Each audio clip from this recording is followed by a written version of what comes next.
Stand up, New York Mets fans.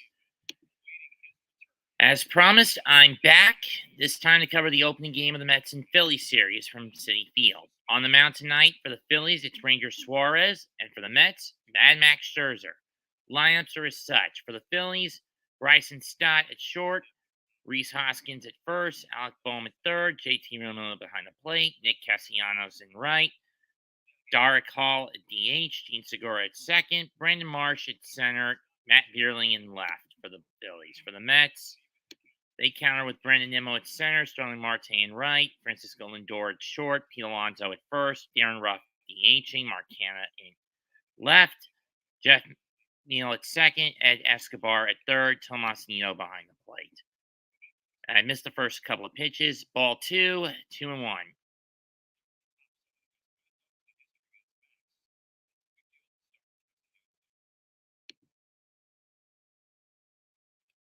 Ball 3. Come on, Max. Snap out of it.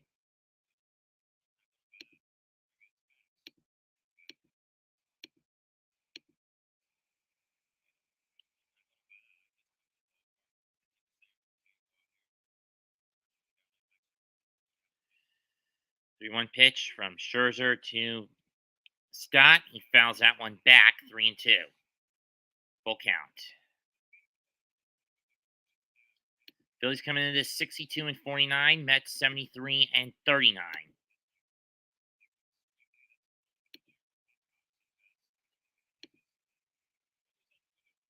Payoff pitch.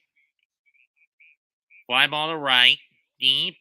And it's off the wall. Marte will fling it in, and it's going to be a leadoff double. Bowled by Bryson Stott. Out of the gate, Mets in a bit of a pickle.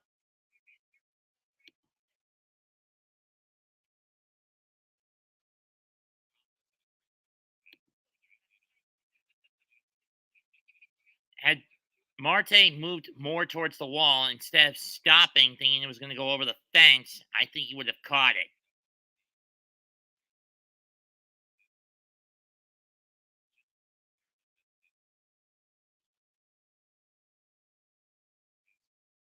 I mean, honestly, Marte, just because a ball looks like it's going to go out doesn't mean it's actually going to do it. Strike one to Hoskins.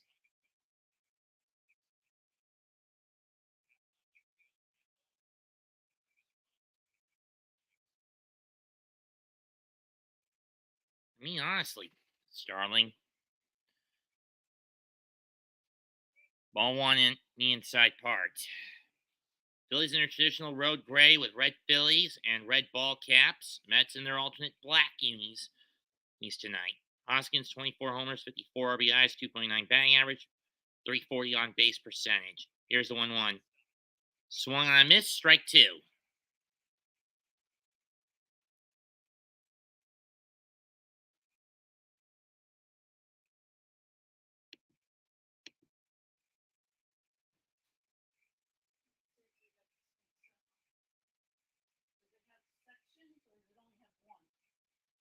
There's sections. Sit down.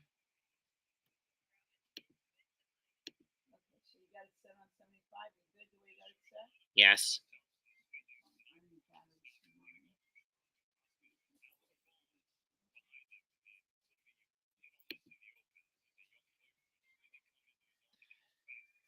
Scherzer gets strike 3, 1 away.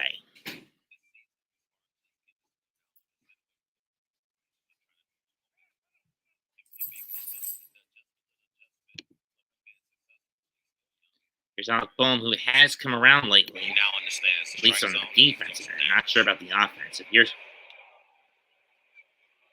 Was that a balk? No, it wasn't. You know what? I think he was helped out this year with the universal DH because he struggled defensively. And typically that was having sent to AAA. To work on the defense and then come back. But here's first pitch. He had the luxury. Ball 1, just outside. And work on his defense, and help his team. A luxury, but I also imagine there's a lot of pressure to making adjustments both parts of your game in the middle of the season in front of a passionate fan base, no? Yeah, it is. And I think that was why is a timeout call? He dialed into just the work, right? Hope the third base can work. Gotta start Oh. You see here's Scott Berry, the home plate umpire. He's going to start with his hands separated. Ball 2. Well, we know the microphones work. So. Ha ha. Very funny. Well, Scherzer readies for the 2-0.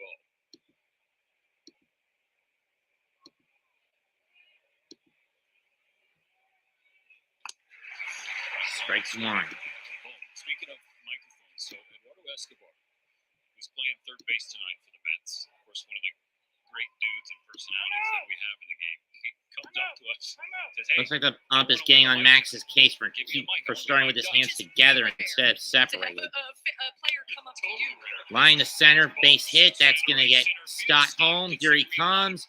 Throw will be to second, and the Phillies get on the board first.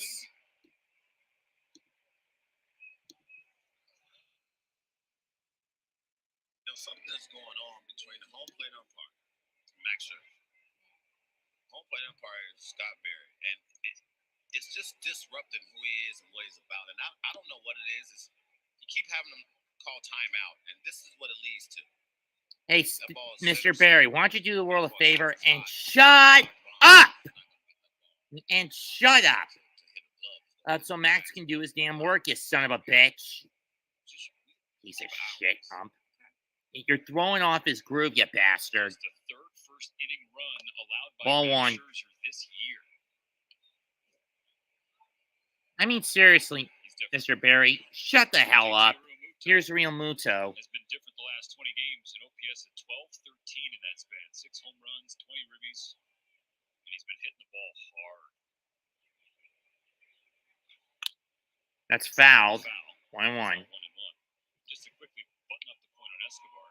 I mean, seriously, Buster, Mr. Berry, will you shut up? His child for you on the air. I know you love it, but if you want to have people hear you, just talk when you're out home plate because that might pick up everything. He's like, okay, I got you. He said he'd do it. He said he would, so we'll see. Can't wait to see what he says.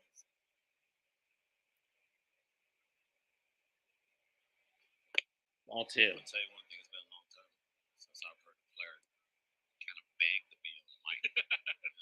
It's huge for the game, though. It is. Hopefully we get more like that. Yeah. Real Muto. Third best OPS in the National League since the All-Star break. Alec Boehm on first after driving in. Bryson Stott. That's popped up. Right field. Marte's under it. And he's got it. 2 down. Not a good start out of the gate for Max, but part of it can be blamed with his timing. Others, first you could blame the ump for constantly calling time and throwing off his fucking groove.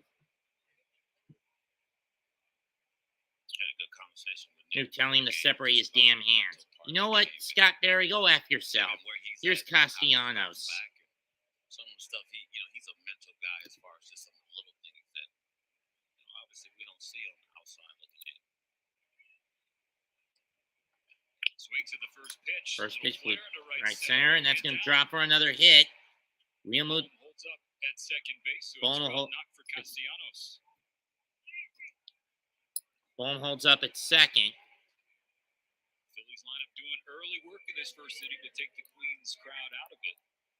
Steven, it goes to my point of you go up there hacking, right? You go up there hacking from the one next. Third hit coughed up by Scherzer. I want to get behind, and that one was just a bit off the top of the bat, and it was jammed by Castellanos.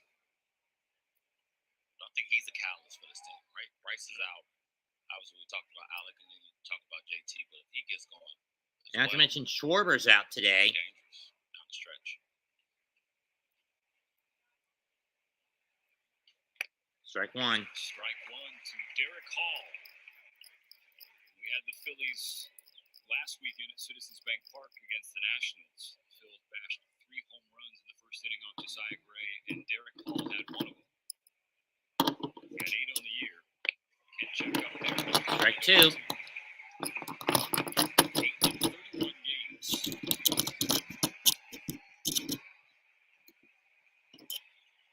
keep your bat in the lineup.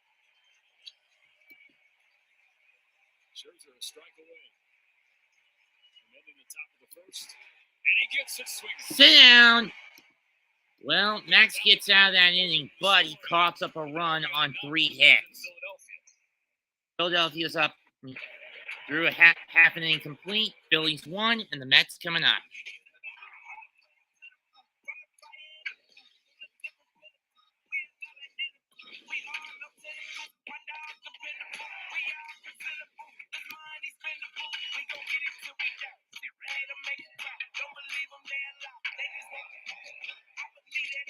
In other games like Atlanta, Miami, Jake Odorizzi in trouble out of the gate in the second.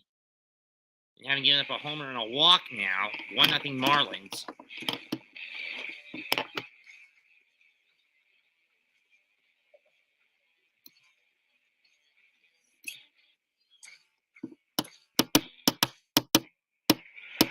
We run our own way. We run together. We run boogie down. Let's get it. We run strong. We run motivated. We run sexy turtle pace. We run for our kids. We run. We run. We run. We run. We run. Come run with us. Come run with us. Come run with us. Come run with us. Go deep with BetMGM, the best place to bet on every MLB game all season long. Find betting from the first pitch to the final out. Money lines, run lines, totals. However you like to play, BetMGM brings the heat.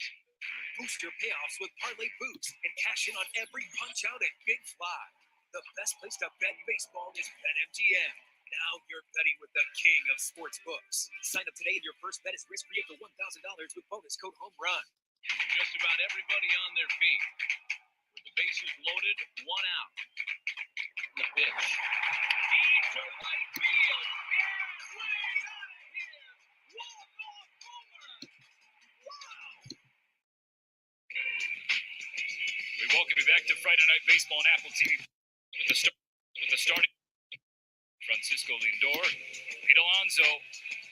1120 OPS since coming out of the All-Star break with 11 extra base hits. He's cleaning things up in front of the recently acquired Very Rough. We'll be facing Ranger Suarez. Left-hander. Ranger Suarez, 8 wins and 19 starts, 5 losses, 258 opponent batting average and 100 innings plus. Numbers on the year at 1.27 ERA. Strike one to Nimmo. Returns, and his night begins with a strike to Nimmo. Thought it was a tick low based on that initial facial reaction. Nimmo 10 homers, 40 RBIs, 365 on base percentage. Chops that one. Grounds the 0-1 pitch. So Hoskins will scoop it up and step in the bag for the first out. I think the Mets are getting a little cocky and impatient at the plate. This is something I criticized them with their last series loss. That one was against San Diego a couple of weeks ago. When you look at Suarez, he's predominantly a sinker ball pitcher. Or ball by his changeup, his four-seamer, curveball, cut fastball, and slider. His worst pitch is his four-seamer, with his best pitch being a slider and cut fast. Seen the most pitches in the first inning than any other team in baseball. Strike one to Marte. You and I, along with Mikey Lowell and CC Sabathia, were doing a clubhouse game on MLB Network a few weeks ago, watching. 12 homers, 51 RBIs. There are times As for Marte this year. it's like one of the And Marte flies this one to right field, but it's playable. Once again, Mets jumping the gun. just a matter 2 down to Castellanos. Can you guys be a little more fucking patient at the plate? You're making this look too damn easy for Suarez. You motherfuckers. This is the problem I have with the Mets when they get hubris, get arrogant. They think they can smash everything almost immediately. Stop playing like that and just go for the and play patient. Play the way that's gotten you to the fucking dance. 4 pitches, 2 outs. A difficult out here in Francisco Lindor. Lindor, 20 homers, 81 RBIs. It ties the Mets franchise shortstop Ribby record. Hey, they get a lot of hits. Currently on a 10-game hitting streak. On base, 16-game on base streak. That's fouled back, 0-2. Lindor is a career best 13 consecutive games with that run scored. He's crossed the plate 16 times total in that span.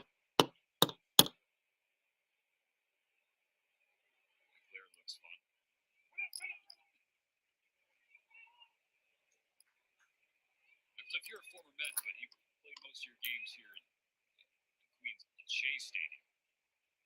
0-2. Yeah, and I have this beauty. Ball 1. I had rats chasing me. Chasing me down the tunnel. I was like, hey. Yeah, we get you to hustle. Absolutely. Quick feet. Suarez is 1-2. Little tapper. Tapper back. Suarez snares it. PFP. And once again, the Mets showing their lack of patience at the plate and no discipline to start the game. This is something that, again, has constantly bugged me when they get arrogant. They get too comfortable with their division leads. 1 incomplete, 1-0, Philadelphia.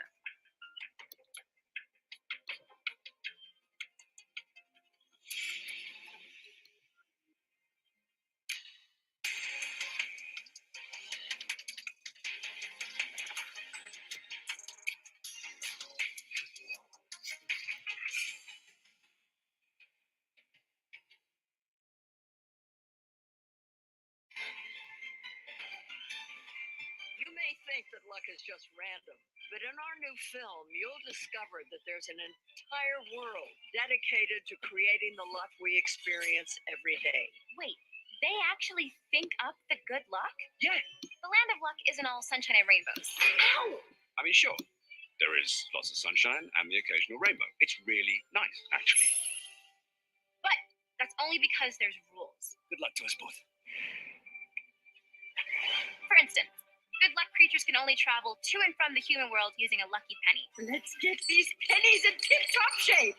Which, by the way, you must always return upon arrival. Everyone knows the punishment for stealing good luck is banishment to bad luck. Another important rule. When it comes to bad luck, avoid it at all costs. If you don't, she'll know. Rabbits! She always does. Oh, much better. And above all else, no humans allowed. If a human ever set foot in the land of luck, It'd be bad. oh, this can't be happening. Yikes. Learn more about the land of luck in the new Apple original film, Luck. Now streaming on Apple TV+. Fuck This that. is the moment we've all been waiting for. That movie was about. We're set for the second at Citi Field. Philadelphia up on New York. 1-0 here on Friday Night Baseball. Tonight's odds are courtesy of BetMGM, showing you the money line. It's minus 250. Play Phillies at plus 200. Consider the numbers responsibly. Best of luck, players. Gene Segura. Segura leads off. From Scherzer. 7, 8, 9 in the order for the Phils.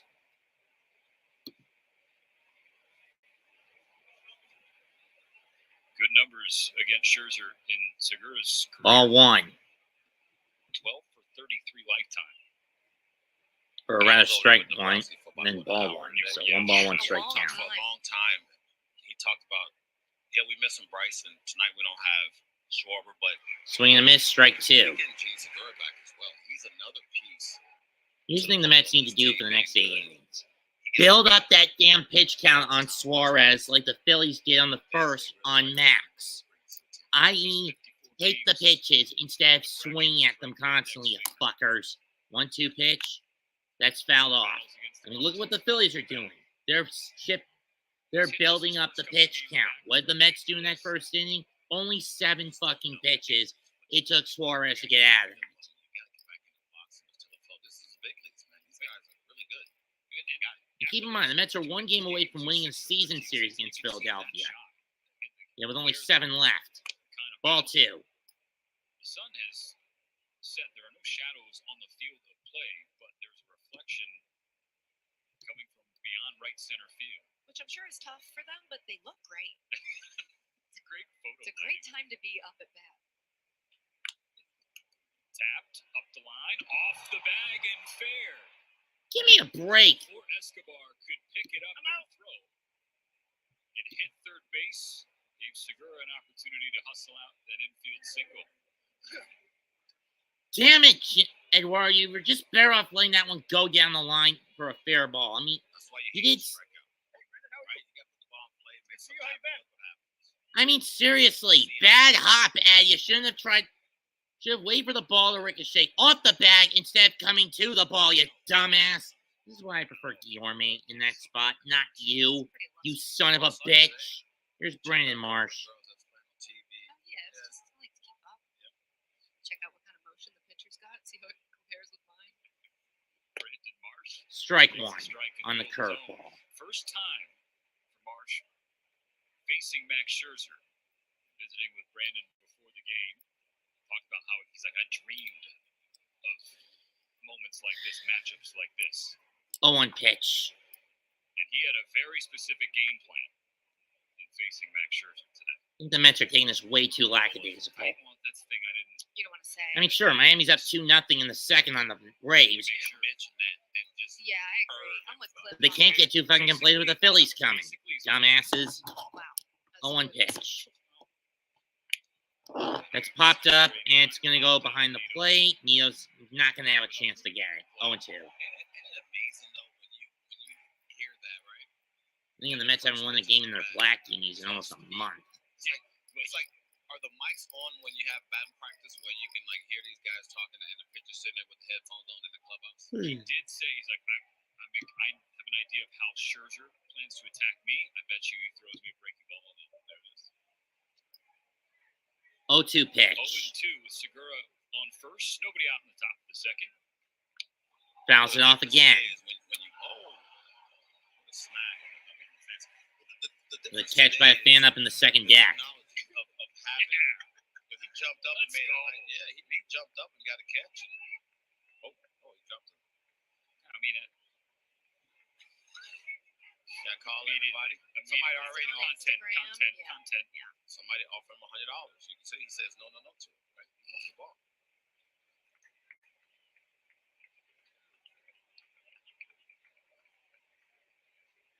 Sit down. Right below the knees of Marsh. Third strikeout for Scherzer.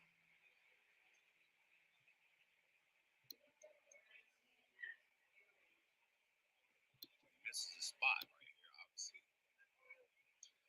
Gloves over there, but he misses the spot with his own play.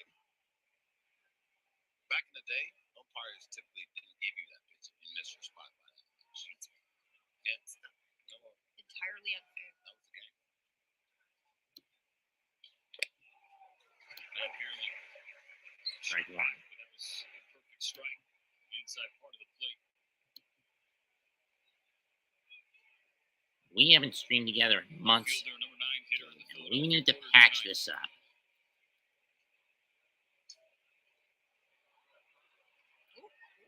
Nearly gets away from Alonso, but he's able to recover it quickly, so no throwing errors. Segura races back. The Phillies are 17-2 this year when Beerling scores a run.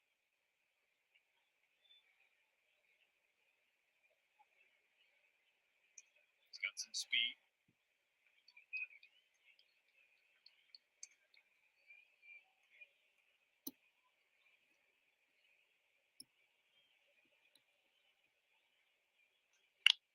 That's popped up. High in the air. Lindor under it. 2 down. 2 down.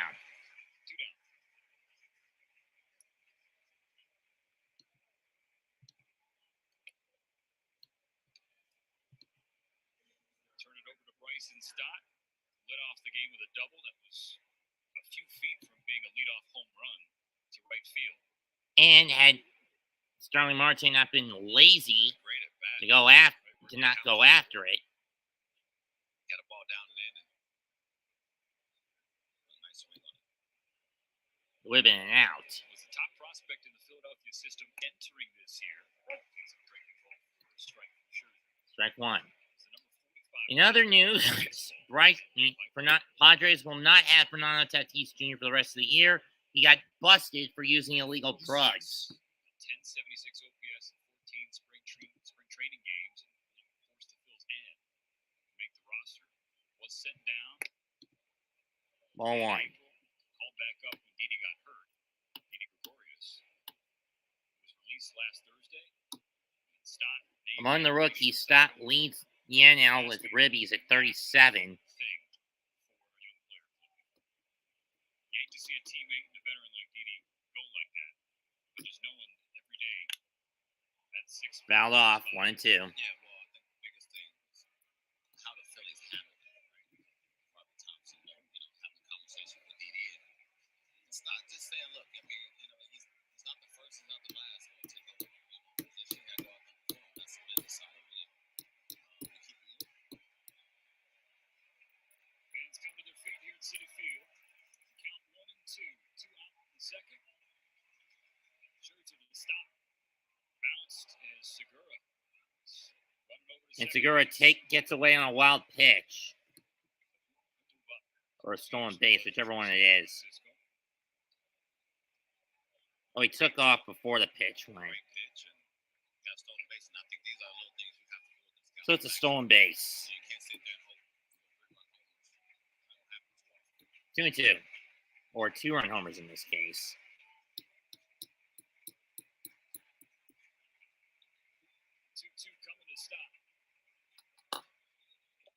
Ball 3. Oh, it got him.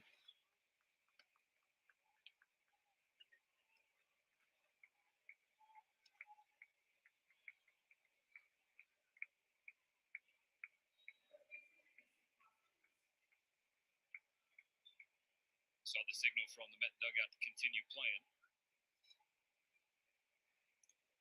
Nicked him right in the shoe.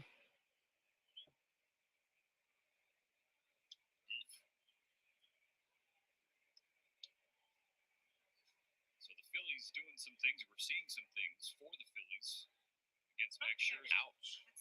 Right in the top of the foot. Top of the shoe. I'm dropping. I'm out. I'm rolling. Trainer. Here's Hoskins again. Swinging in the first. 2 aboard for him in the second. First pitch. Foul ball. Like I said, once again, Scherzer in trouble as it seems he can't seem to get that last out now because the Phillies are piling the pitches on. At this rate, I do not expect Max to go more than 5 innings unless he gets his head out of his ass and be the man we know he is. Hot shot. Escobar can't handle it. The bases are now loaded for Philadelphia. This is why I want Guillorme at third, Buck, not Escobar, you dumbass. Infield hit. 101 off the bat of Hoskins. 8 up Escobar. Rocky.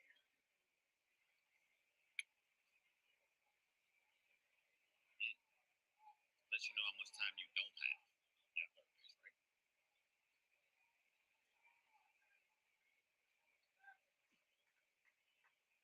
It was Alec Bohm who drove in stop. The first and only run of the game so far. He's up again. This is why I don't like Escobar at third on these games. I prefer Guillorme at third in these scenarios because he's a better defender. He's a better fielder. But you see how aggressive these guys are, right? Like, these are situations where I've always thought with 2 outs, as hitters, you can't go up there feeling for anything. You can't go up there, And look at what's happening, Buck.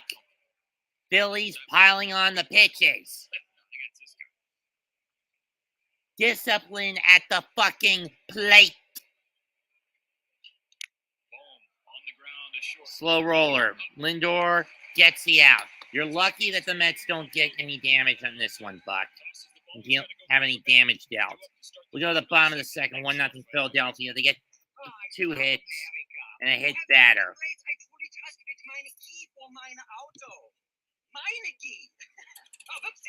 Meineke even has financing options, which lets me fix now and pay over time. These options even please Friedrich, or the 3 times Deutschland's most disagreeable man. I want to tickle him so bad. He loved it. I only trust Meineke with Meineke. Good grief, that's a horrible joke. This game can't be contained by a stadium or boxed in by a flat screen. The spirit of baseball is all around us. And wherever it's being celebrated, MasterCard is there. When the game belongs to all of us, priceless.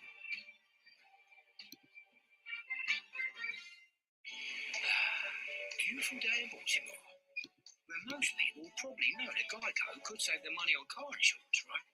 You see, the thing is, Geico, could help them save on boat insurance too. Oi. Okay, I'm ready to come in now. Hello. I'm trying my best. Seriously, I'm serious. Request to come ashore. Geico, saving people money on more than just car insurance. When it comes to player safety, speed and accuracy are paramount. That's why MLB chose the speed and accuracy of Q Health as its trusted testing partner to help players like Brandon Crawford stay on top of his health. In 20 minutes, Q delivers lab-quality COVID-19 test results that he can trust, giving him peace of mind when going from game mode to dad mode.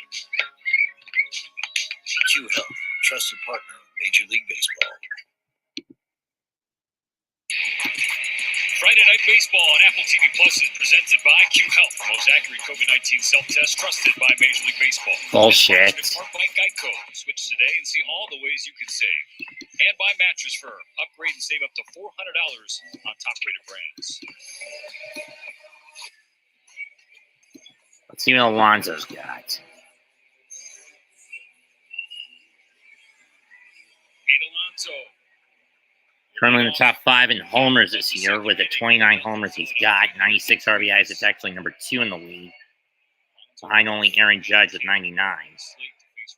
Ball 1 from Suarez. Now can we get some pitch-based chip damage on this motherfucker? I.e. build up the pitch count. 1-0. Ball 2.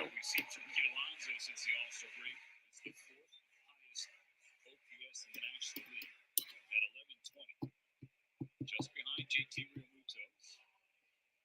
Next to him right now behind the plate for the Phillies, and just in front of his teammate Francisco Lindor.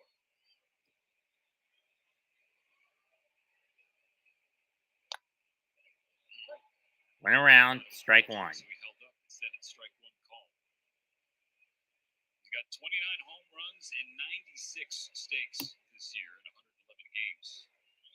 There's 50 to go, and he needs 39 to break the team for single season Ribby record. Let's go down to Heidi Watney with Ball 3. Of course, we all know in 2019, his rookie year, Pete broke the franchise's single season and the rookie home run record with 53 homers. Rookie season when he broke all kinds of rookie records for home runs, but he said now he feels more controlled. He's making more solid contact. He said he tries to be a line drive hitter. It's just a bonus if it goes over the wall. That's popped up and foul behind the plate. Full count.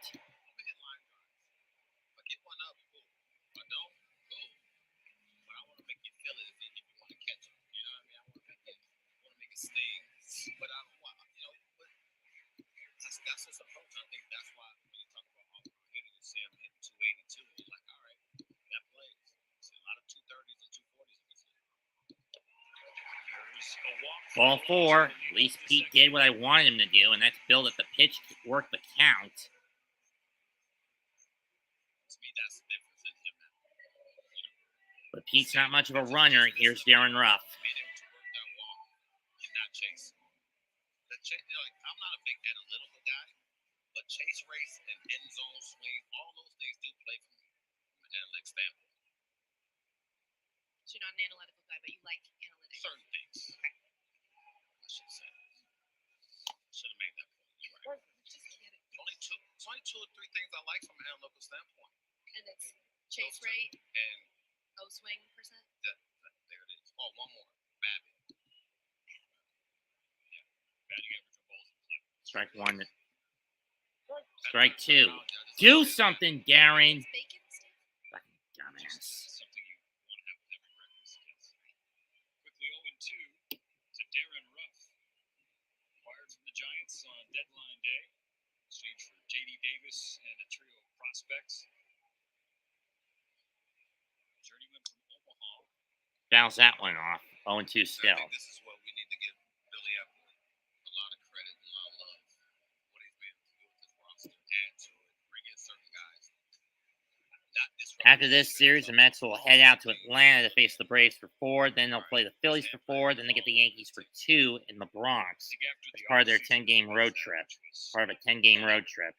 got Scherzer, Starling Marte, Mark Canha, Eduardo Escobar. They seem poised to make a huge splash at the deadline. Fans are hoping for that, especially maybe at the catcher position. Who's the 0-2? No. Outside. Did he go? Did he field down the first? No, he didn't. Mets notable platoon hitter since August 2nd. They got Daniel Vogelbach, Tyler Naquin, Darren Ruff.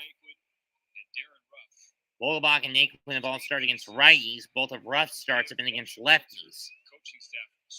1-2. Ruff hits that one down the line. Left field. Is it going to reach the seat? Fair ball and bounces off the wall. Alonso's going to be held up at third.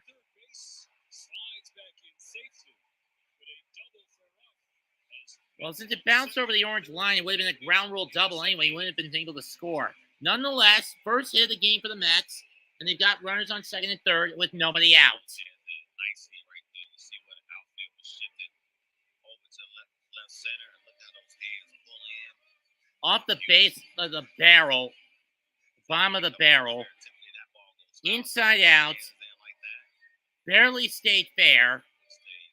Just inside that left field line. Nice double.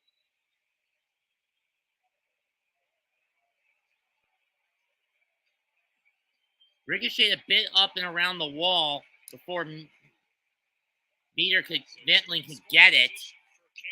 So here's Canha. Can he turn some water into wine? Let's see. 6 hits as a Met have been doubles. Got the crowd into it.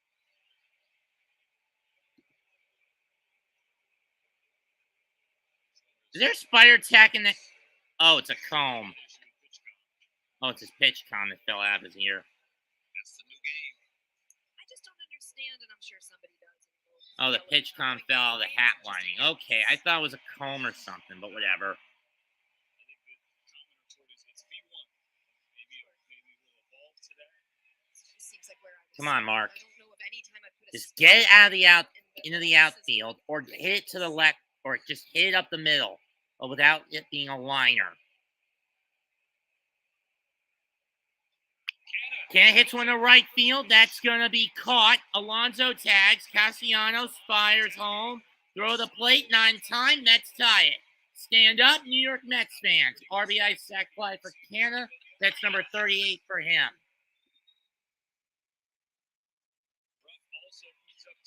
And Ruff moves to third on the sack.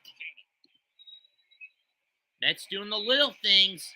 Something they can do a lot of. They failed to do a lot of last year. I don't know how many sac fly RBIs that is for them this year. Nick Castellanos' arm is not one of the best in the game, so he's going to score on that. He loves to slide head first. Here's McNeil. Slide. It really is. Something about him sliding head first for him. He loves. It's like a slip and slide. Yeah, absolutely. There it is. The Mets have only gotten a dozen pitches out of.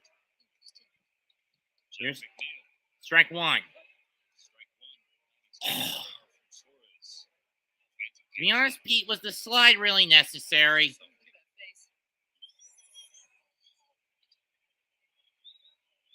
I don't really think that slide was necessary, but whatever.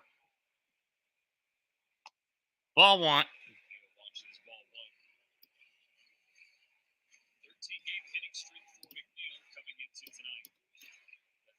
Knocked his batting average back up to 307 did this hitting streak.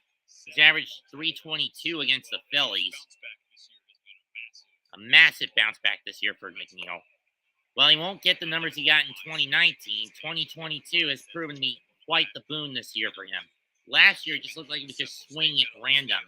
COVID threw him off in 2020. I think his mindset's just changed as far as his approach. It speaks to that 13-game history he's on right now.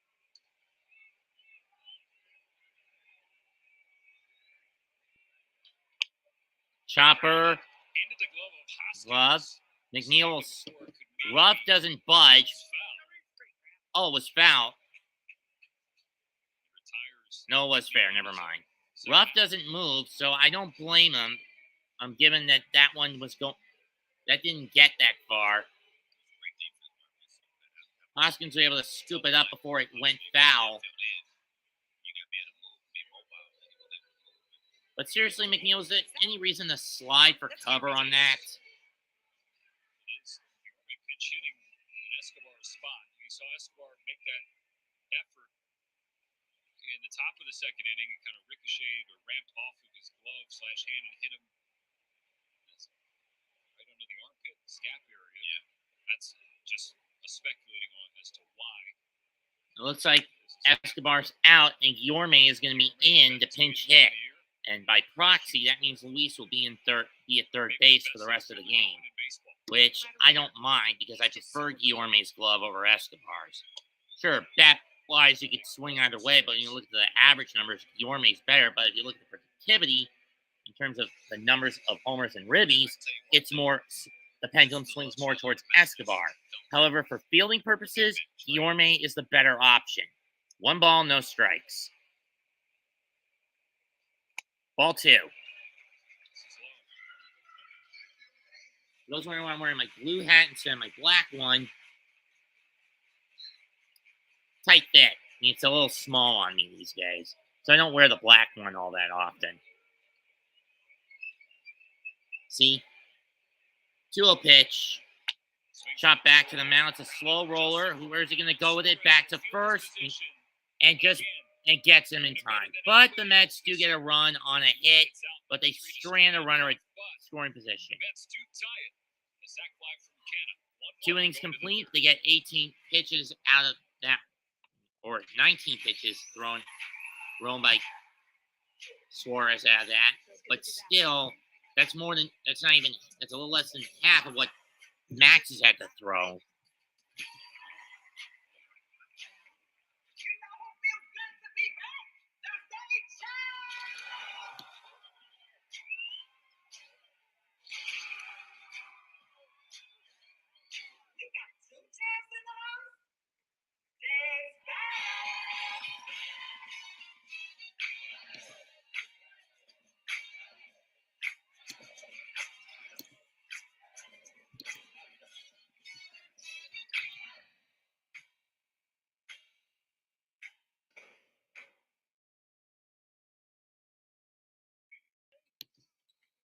It feels good to be back.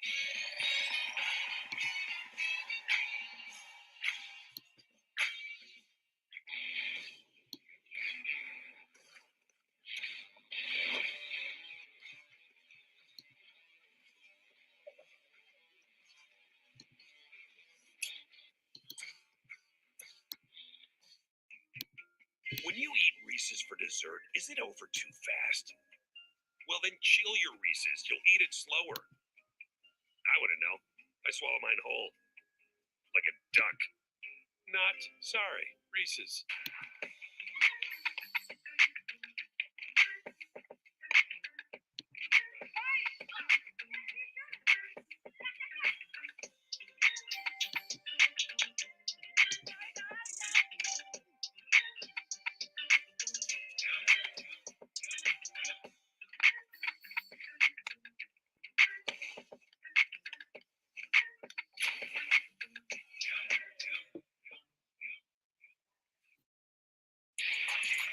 Welcome back to Friday Night Baseball on Apple TV Plus, presented by Q Health.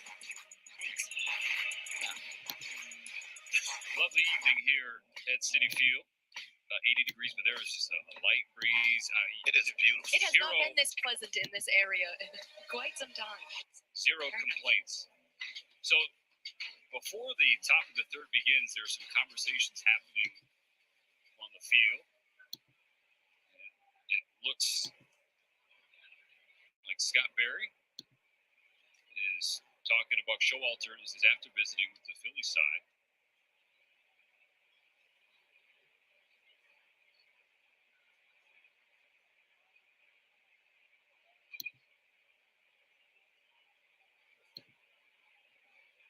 We do know that Luis Guillorme is into the game for Eduardo Escobar. We also saw that Ranger Suarez was having pitch-com issues.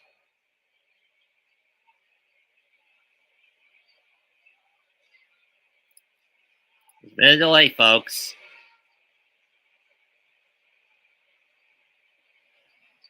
Okay, we know that Suarez was having pitch comp problems. beyond that, Cliff, we also know that no small detail will escape Buck Showalter. No, but Mark Cannon is coming off the field. I'm trying to just figure this out. And Mark Canna's coming off, and Ty Naquin is coming in. Something's wrong here, folks. Could be an injury, but I don't know. Naquin's not good against lefties when it comes to batting.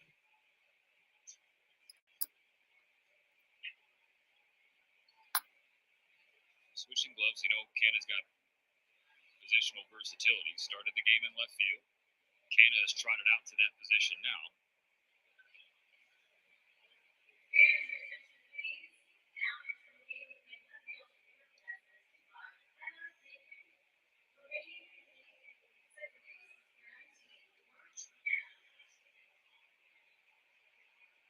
So McNeil is out the game. Wait, what? They're putting Cannon at second? Where the hell is the logic in this? He's an outfielder, not an infielder. What the fuck? That was my move. You have to talk. Still being sorted out on the PA system here at City Field as well. But it looks like he's taking grounders at third base. That's what we can tell. Guillorme's at second. Guillorme's at second. Okay, that's even worse. What the hell, Buck? What the hell are you doing? There's no logic in any of this. There is no logic in any of these moves, Buck. What the hell? You're putting Canna at third? I understand bring Naquin in the left. But Canna at third?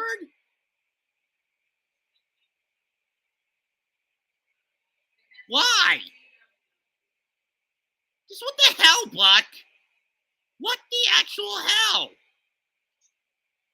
What the hell are you doing? I didn't see McNeil getting injured, or unless you want to do it for concussion purposes after McNeil crashed into Hoskins. Popped up to first base side. Alonso's under it. One down. Down from Hoskins.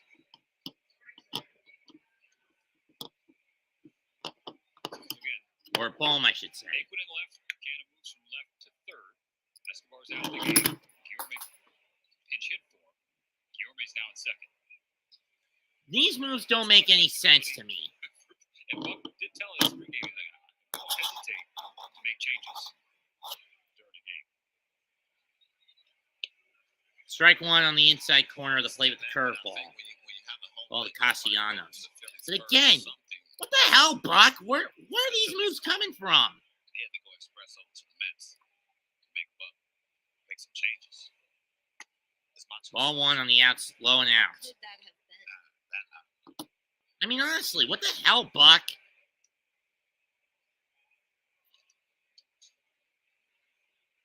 What the actual hell, Buck? Strike two. Normally, I'm usually lenient towards Buck and logic, but this is ridiculous. Mets tied it in the bottom of the second. Canna, the sac fly. Sit down. That's 4 strikeouts now for Scherzer. Maybe it's 5. I don't know. Castellanos chases one low and outside. 4. It was 4. Other games, Braves have cut their deficit in half. It's 2-1 in Miami. Heat in the top of the 4th. Tampa trails Baltimore 2-0 in the bottom of the 3rd. Cleveland up on Toronto 5-0 in the top of the 4th. Now this probably confused the Matt Olson homer. I should have fucking known. Shallow right field. As Derek Hall took a huge hack at the first pitch. Huge cut by Hall, strike one. This is Canna's first game at third base since 2016. Just the 5th of his career. Getting reps at the corner. Or in this particular case. Strike two on the foul curve. So after the Phillies made Max work in the first 2 innings, he's found a rhythm here in the 3rd. Had a Hall 0-2. 0-2 pitch. Pop foul behind the plate again.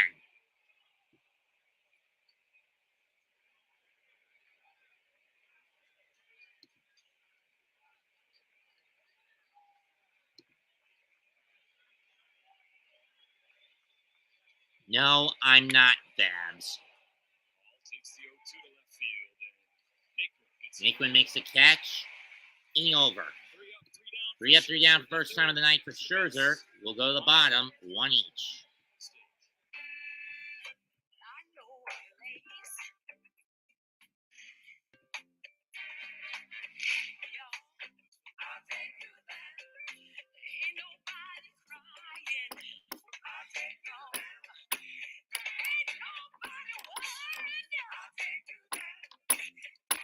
What job will ZipRecruiter help you discover? Find out at ZipRecruiter.com.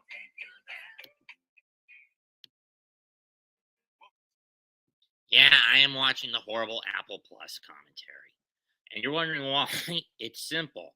The damn commentary for the radio streams this year have been at least 2 or 3 pitches off on the game day thing. And that has been pissing me off beyond recognition.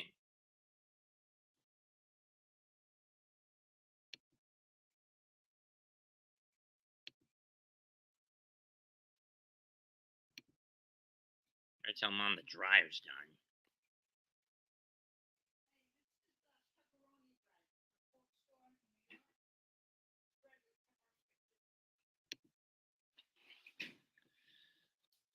Might as well see what this tastes like. Be right back, folks. You're also getting a bonus tries. And you can go booger yourself, Fabs.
You remember that infamous blunder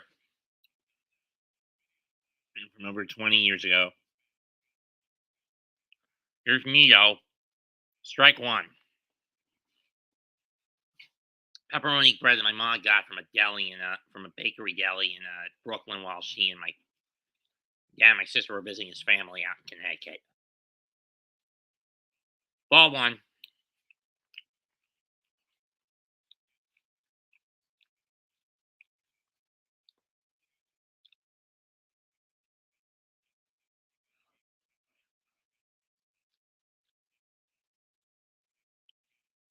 Foul off. 0-2. 1-2.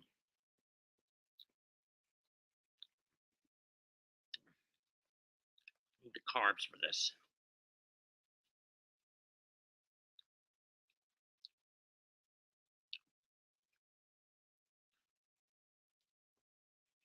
Ball two.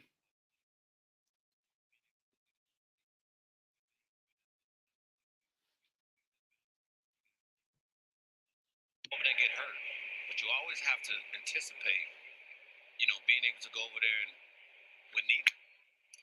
It's foul off. 2-2. Stay ready. There was a lot lost in the frenzy that Billy Epler is calling the Mets organization calls in free agency with Scherzer and Marte, but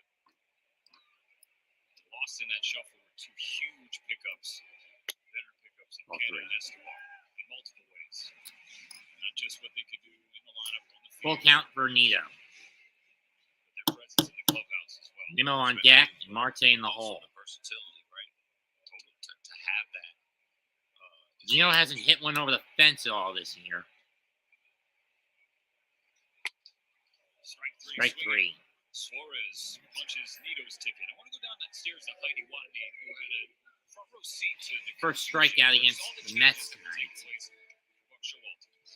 Stephen, confusion is the correct response here because I was sitting right here next to the Mets dugout and players didn't seem Another know what was going on, and neither did coaches. I did hear someone say it was when McNeil slid into Reese Hoskins.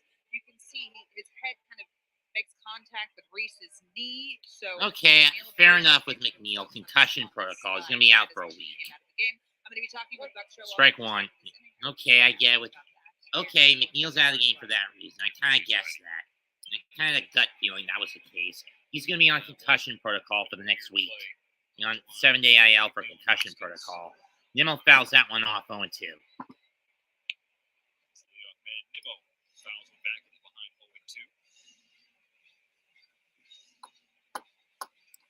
So we're not going to have Nimmo, not going to have Jeff for either the remainder of this series or the entirety of the Braves series coming up on starting Monday. Ball one.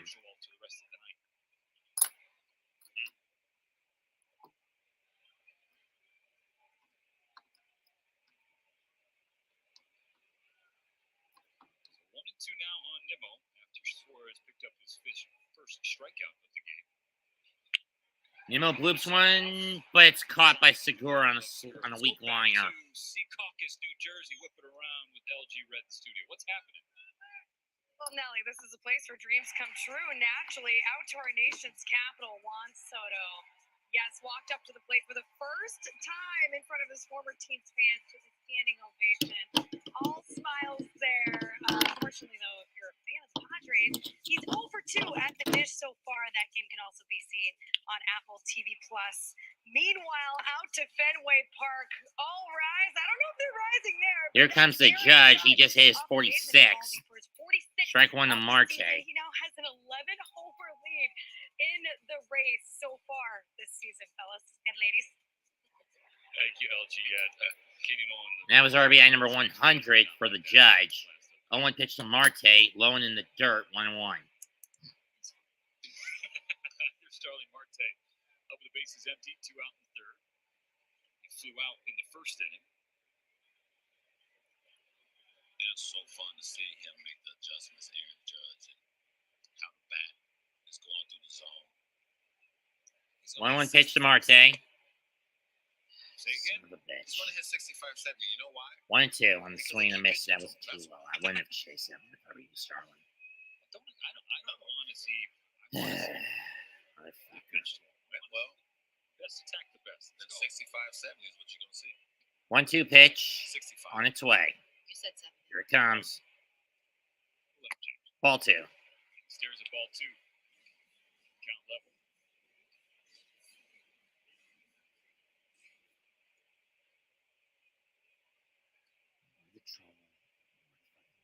Marte picked it up, getting his legs under him. Normal at third. Ball fires it to third. He's got it. He points it to Hoskins, and that's a 1-2-3 inning for Suarez. 3 innings complete. Still tied at 1.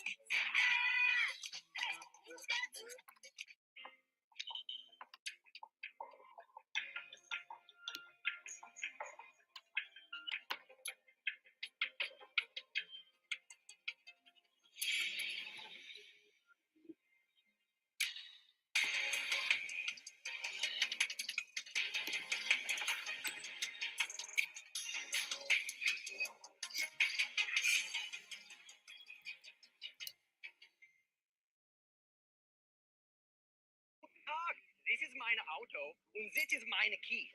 And for all auto repairs, I only trust one place with my key. My key!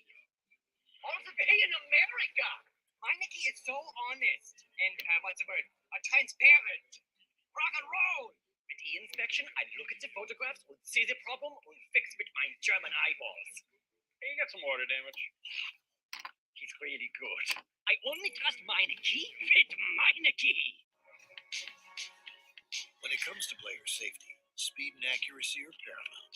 That's why MLB chose the speed and accuracy of Q Health as its trusted testing partner to help players like Brandon Crawford stay on top of his health. In 20 minutes, Q delivers lab-quality COVID-19 test results that he can trust, giving him peace of mind.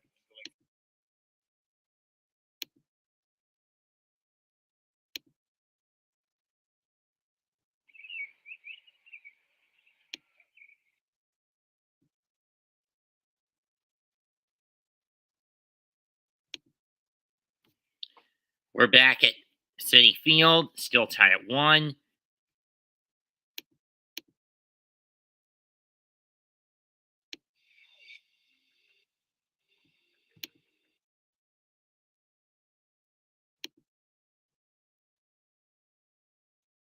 And Segura leading off after that bogus base hit he got in the second inning. That one's driven to left. Naquin's under it quickly on a 1-0 pitch, and he's got it, 1 down. Scherzer's starting to calm down a bit.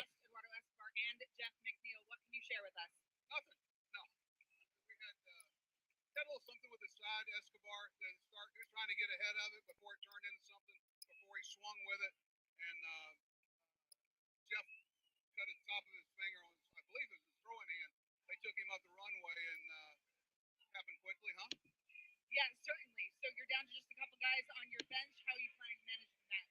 We've got some versatile pitchers. That one's fouled off, 0-1. I'm trying to be as professional as possible, Fabs. I take this job, this sort of thing, kind of seriously. And I am reacting to it. Dumbass. Fouled off, 0-2.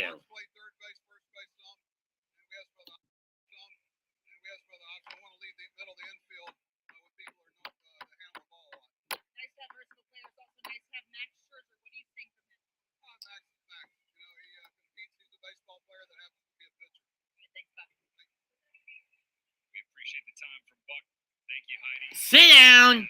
That's 5 strikeouts for Max. As he gets Marsh swinging at one in on the knees and low. 2 away.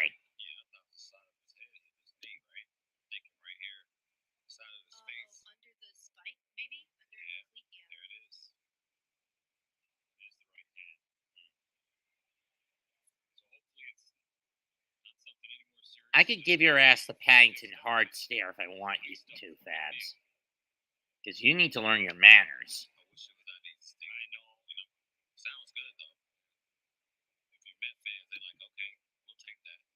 Here's Vierling, popped up in his first at bat. Here, 1-0 pitch.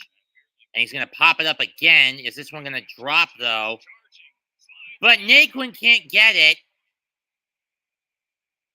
I think Naquin calling off Lindor was a mistake. Wouldn't it better just let Lindor keep coming instead of Naquin charging in from as deep as he was?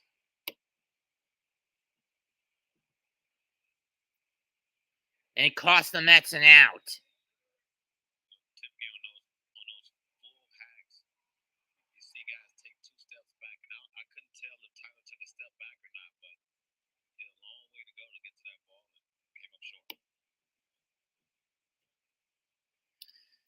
Which is why I said it would have been easier to just let Lindor get it instead of pushing him back.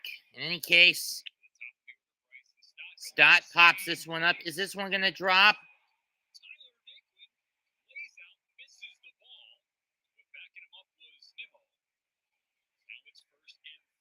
And he does. Naquin, you got to stop doing that. Now it's runners in the corners, and still 2 men out.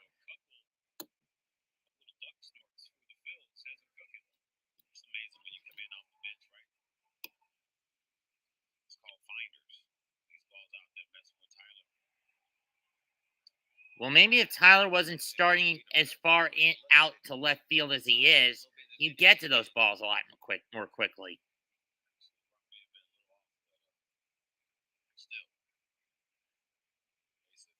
.60 pitches through 3 2/3 right now for Max, and he's going to need some help to get out of this inning.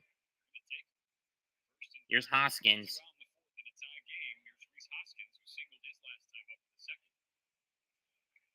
Naquin's got to stop diving like that. He's going to hurt himself. That's fouled off, 0-1. Base hits. 83-93. You get nuts. Stott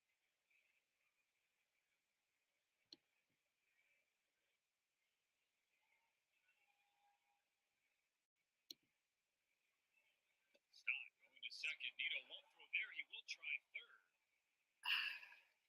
Tomas, why'd you pump from second and decide to go to third instead?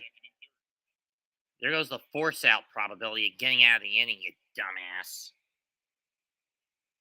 A lot of miscommunication for the Mets in this ball game. For Stott, that's his fifth bag swipe of on the season. I mean, honestly, Tomas, you could have thrown the second to get Stott, but no. That one is a definitive pop-up. Who's going to get it this time? It's Nimmo. And thankfully, the Mets get out of that inning.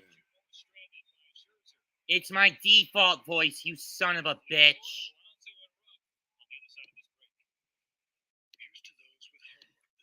3.5 complete.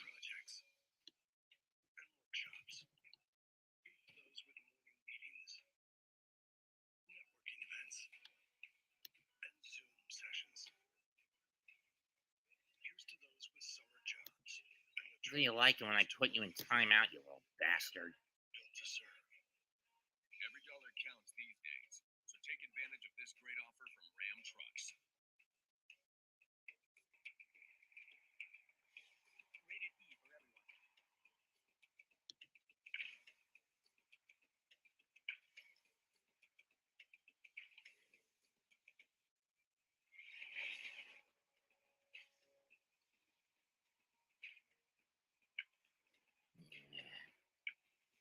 Personally, I'm not a fan of these stupid little card things that make you jump through hoops for RPG shit in these 2K and ML in the show games.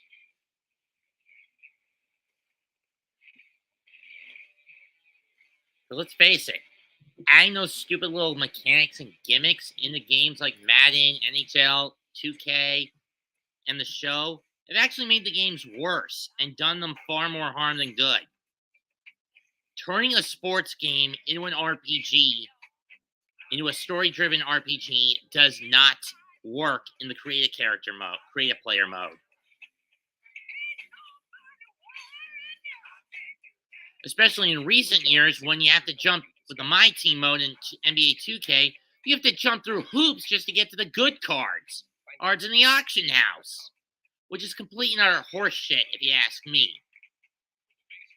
And anyone who's played the games since 18 would know where I'm going with that.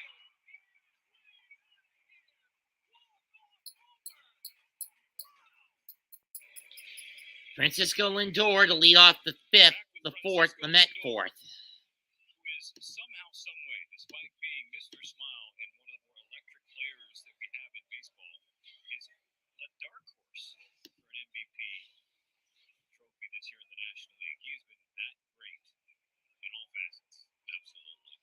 Come on, Lindy. We need more than one damn hit tonight. First pitch, strike one.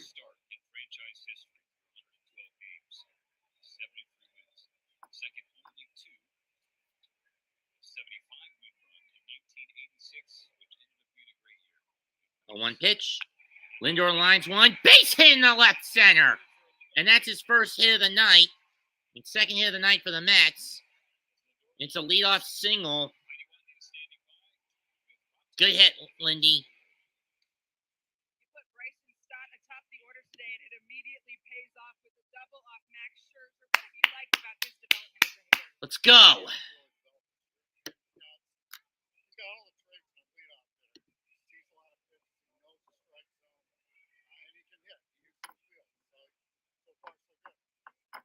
Ranger Suarez has held them to just one hit, one run. What do you think? I'll make it 2 hits in 1 run, but whatever.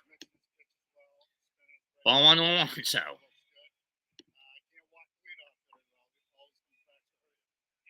Thank you. Thank you, Heidi. Just off the outside edge of the plate. Referencing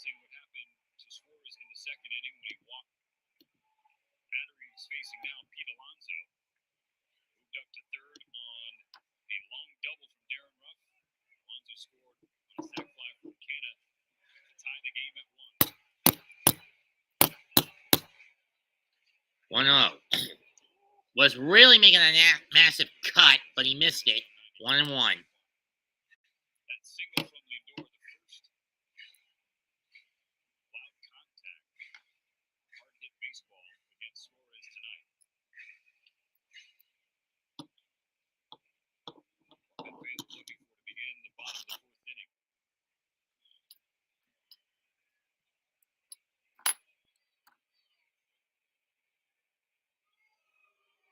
Suarez throws over the first to try to keep Lindor honest.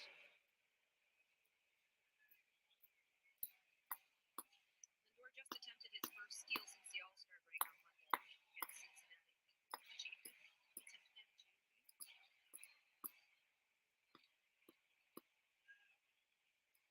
Then again, the Mets not really a base stealing happy team. Fans getting mad.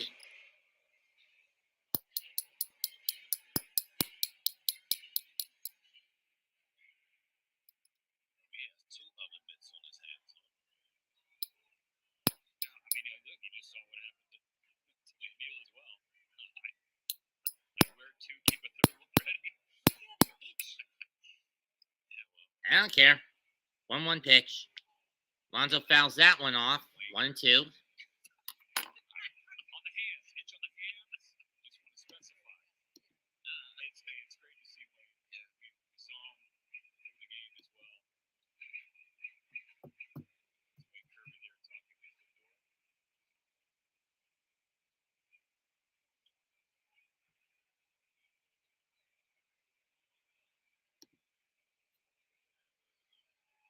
One-two pitch on its way. Low and in the dirt. 2-2.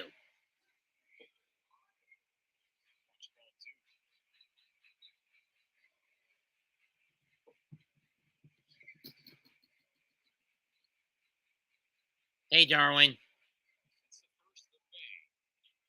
Lonzo's OPS at 942. 290 batting average. That plays as well. 25 dingers and 79 driven in. Really Come on, Pete. Just get it to where Lindor can move up. 2-2 pitch. And he got rung up. I don't know about that call. Strike 3 nonetheless. strikeout. Heidi Watney has 4 on Wayne Kirby.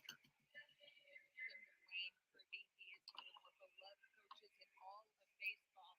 And he found out that he had prostate cancer back in the spring. He wanted to wait until the season was over to have the surgery. But Buck Showalter and the others wanted him to take care of it as soon as possible. So he had the surgery removed the same day as the All-Star game, July 19th. And that night, I didn't know Wayne Kirby was suffering from prostate cancer.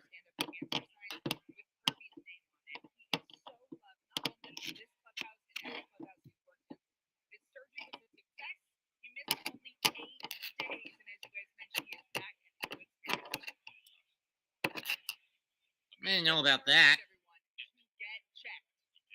Ball 1. Thank you for stressing that, Heidi. I actually didn't know that about Mets first base coach Wayne Kirby. They had prostate cancer this year. That image. Let's see. There it is. I think that was Manny Machado that had that on it. I stand up for. Swing and a miss, strike 1. Billy Kamitz was still alive. I would have stood up for him too, since he was dealing with colon cancer before he died back in June. Ruff had a double in the second inning that that led to the Mets getting their only run on the board. He hasn't had a homer as a Met yet. 1-1 pitch, low in the dirt, 2-1.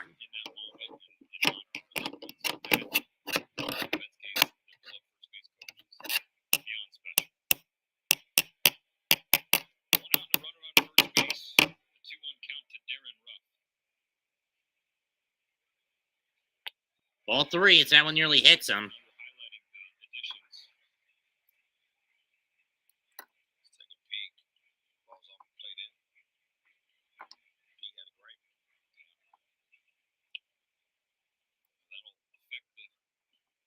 Scorecard for Scott Berry.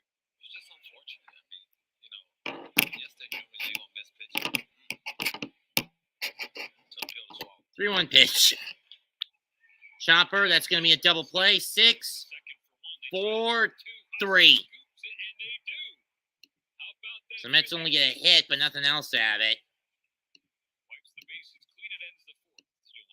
Four innings complete, still 1-1.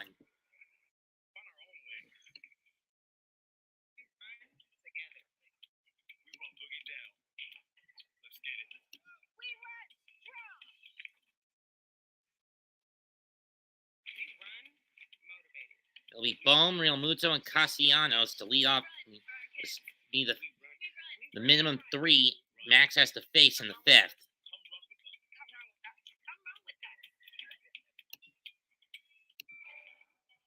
Go deep with BetMGM, the best place to bet on every MLB game all month. Live betting from the first pitch to the final out. Money lines, run lines, totals. However you like to play, BetMGM brings the heat. Boost your payoffs with parlay boosts and cash in on every punch out and hit fly. The best place to bet baseball is BetMGM. Now you're betting with the king of sports books. Sign up today and your first bet is risk-free up to $1,000 with bonus code HOMERUN. This game can't be contained by a stadium or boxed in by a flat screen. The spirit of baseball is all around us. Let's see. The IWG G1 Climax is tomorrow as to see MasterCard is there. When the game belongs to all of us. Priceless. Warmers nearing its end. The ladder just gets started. In order to win, Brandon Crawford needed a game plan to stay healthy with his team. That's why MLB chose the speed and accuracy of Q Health as its trusted testing partner. In 20 minutes, Q delivers lab-quality COVID-19 test results that players can trust, so they're confident in knowing their health on the go.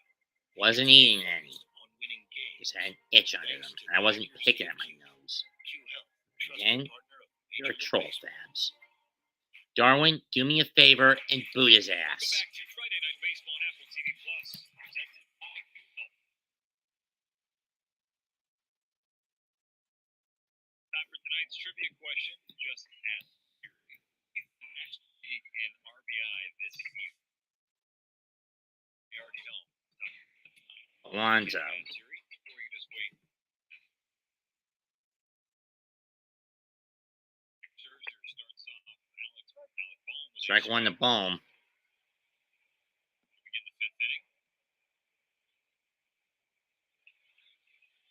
Kicked off the scoring in the first with an RBI single. Mets tied it.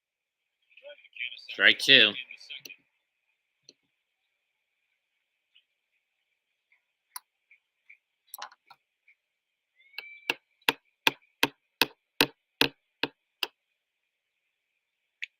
Fouls that one off.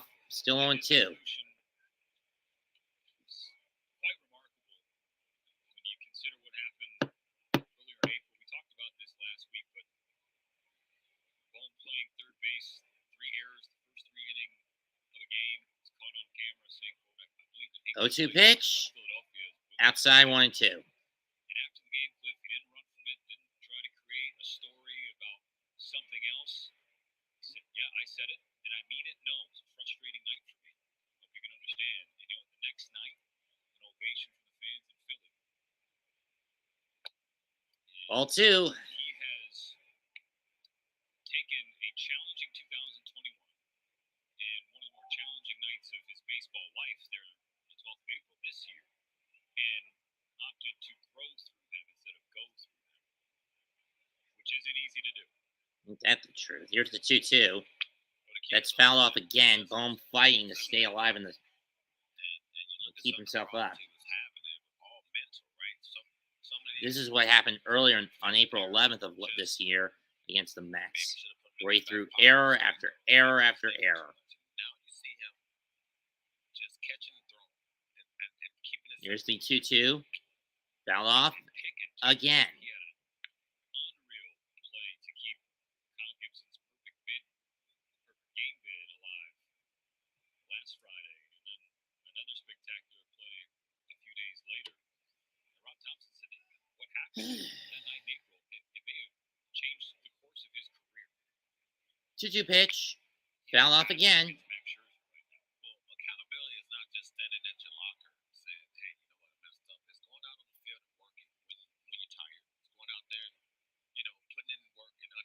You know what, Fabs? This is my career. I want longevity. So I tell you. And yeah, I can hit, but it's all around. Here's a 2-2. That matters. He actually had the Let's foul off again. being able to stand the big league because This is going to take the a while. universal DH. So We'll get to the when you next struggle batter. like that defensively, then But this that league said, doesn't play 9 for pitches, us. and Bohm is doing his job of wearing Scherzer out. I think also Philadelphia sports fans take a lot of heat nationally for being intense.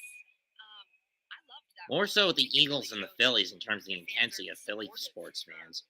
2-2 pitch. Grounder. Lindor's got it. Gonna be a long throw. Got him. 1 down.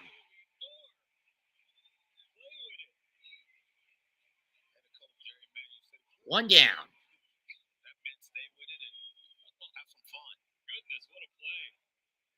Range it to his right. Got it with the backhand. MVP chance breakout in City for Lindor. Throw right on the money. Out by 3 or 4 steps.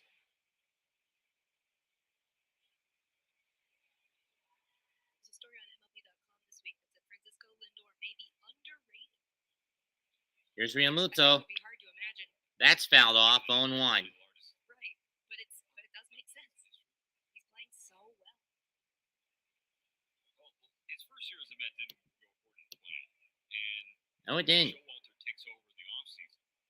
And that's what you get when you have Luis Rojas, who's nothing more but a logical idiot, a illogical imbecile.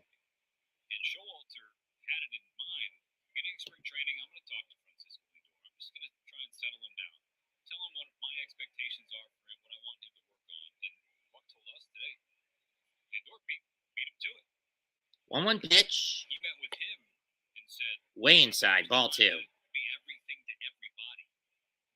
Not just on the team, but the organization, but for Met fans around the country as well. So you know what? I'm not going to worry about peripheral stuff. So I'm just gonna play shortstop. Well, the thing is, Fouled off. 1, 2, and 2. mindset worked in Cleveland. So he did everything for everybody in Cleveland. It worked. He was a star. So you're thinking, well, my game travels. So I'm going to take it to New York, Big Queens, and be the same guy. Right, because in Cleveland, it ran through him. He was the leader. He was the spokesperson. 2-2 pitch. Grounder. Canna scoops it up. Fires it. Got him.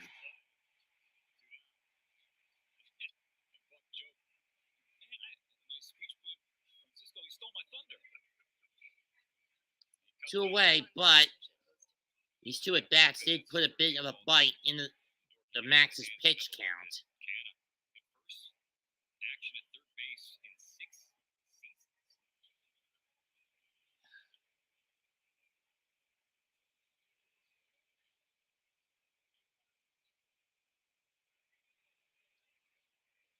Here's Castellanos. Way outside. Ball 1. Castellanos going to try and continue his recent success against the Mets. Came into this one batting .292 with a couple of home runs his last 6 games against New York. Swing and a miss. Strike 1. Swing and miss. That one was well in the dirt. I don't even understand why Nick even swung at that pitch. At most, I don't see Max going in more than one more inning after this. That was his pitch count at 80. That first inning, those first 2 innings really chewed into it. Were a massive amount of chip damage. Strike 2. The question is who you put in to replace Max after the 6th going into the 7th. You put in Joely Rodriguez, Adam Ottavino, Seth Lugo. Who do you put in? Smith's still on. Sit down! That's number 6 on the night for Scherzer. He gets out of that one.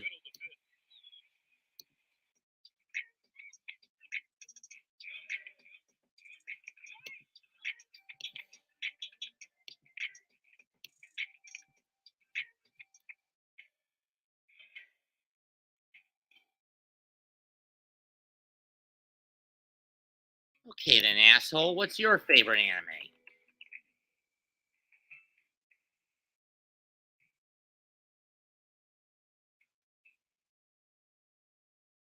So I'm a beachside hotel. As you can see, I'm pretty relaxed. I don't mean to brag, but I do have multiple Knowing you, it's probably a fucking hentai. Sand and sun, active types are cool. I know a lot of fun spots. Or stupid isekai guy harem tile. And yeah, that's me. Beachside Hotel.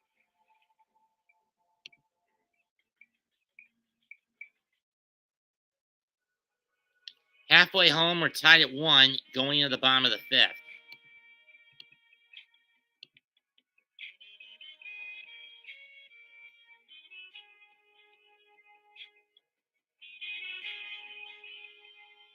I'm going to go fuck your mother, Fabs.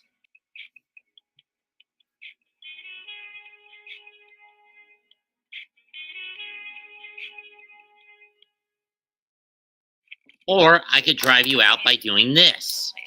And my banking relationship was getting, well, complicated. So I broke up with my messy account and moved my money to SoFi. Now I earn higher interest on my checking and savings. And bank, borrow, and invest all in one app. Or I could get a chalkboard and run these across it like a rusty nail. Oh, if that'll get you to leave, Fabs. Your choice, you little shithead. Friday Night Baseball on Apple TV Plus is brought to you by SoFi. Bank, borrow, and invest all in one app. And sponsored in part by Horus, a 118-year-old independent Swiss watchmaker setting the new standard. And by Hotels.com. Find your perfect somewhere. Gonna be Canna, Naquin, and Escobar. This will be Naquin's first at bat of the night. Canna walked in his first, he had a sack, got the Mets' only run, a sack fly RBI.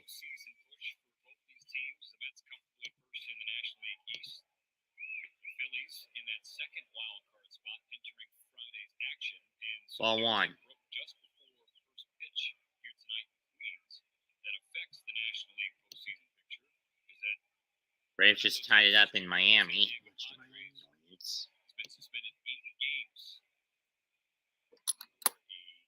PED use. Fernando Tatis Jr. is gone for the rest of the year. Tough break for the Friars.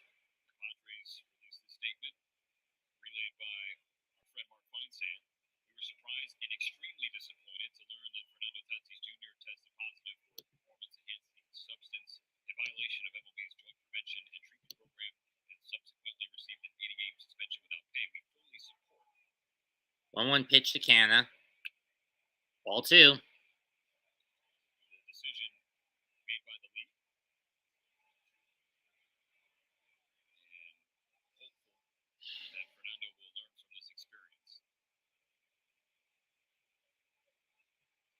Tatis said that was inadvertent. Canna drives this one to right. Is it going to drop?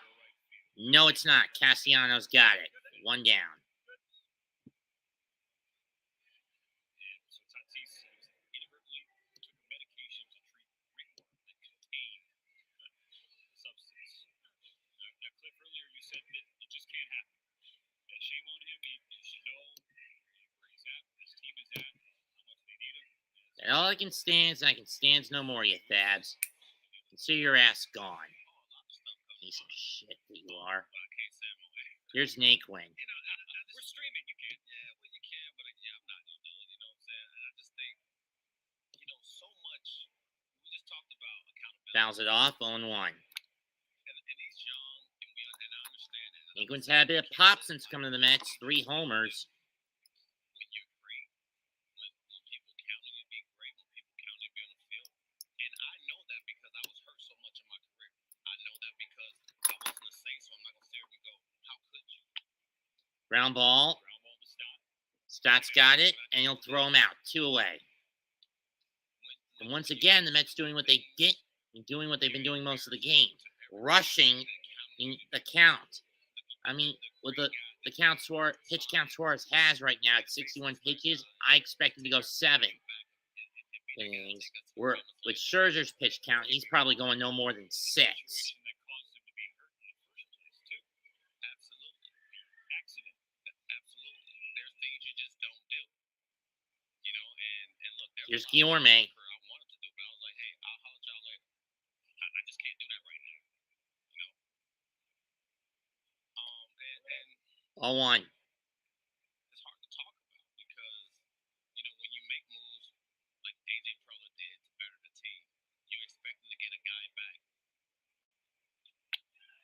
Line down on the left field line. Base hit. Guillorme will stop it first with a 2-out single. 2-out single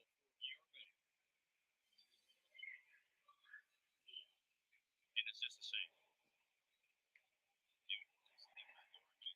Spotted that hole in the third base side. Bohm couldn't get there fast enough.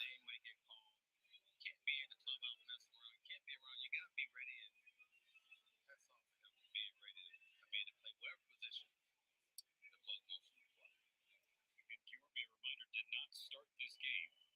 He was on the bench. Came in to pinch hit for Eduardo Escobar. Shifted to second base with McNeil exiting with an injury. Both McNeil and Escobar. Strike one to Nito. Come on, Tomas. Just hit it.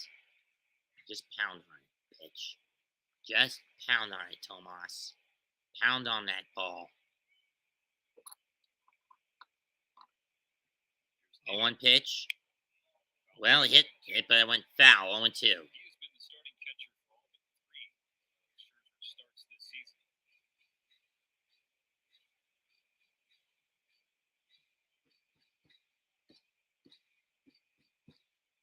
Buck told us, though, Scherzer not picky. Do it to, whatever catcher he's got to work with. She says. 0-2 pitch to Nito. Here it comes. Here it comes.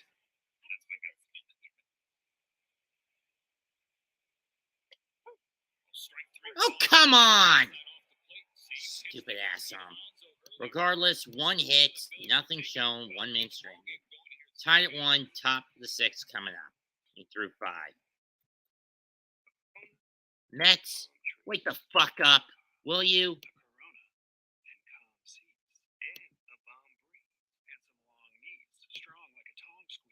Say, "Oh, geez, when I make your lawn freeze." Was that good? Oh, brother. It was incredible. Really bad. But this is good. Got a couple of no-hitters going on outside of Citi Field. One in Chicago, on the against the Tigers, and one in Tampa against the Rays by the Orioles.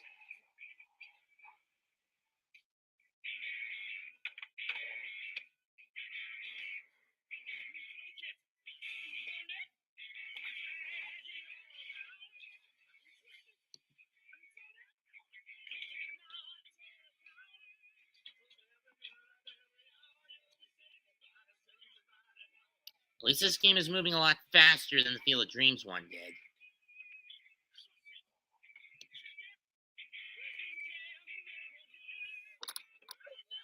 But then again, that also had 3 runs. I mean, 3 of the first 4 of the first 6 run. The first 3 of the 6 runs that did come into that game happened out of the gate.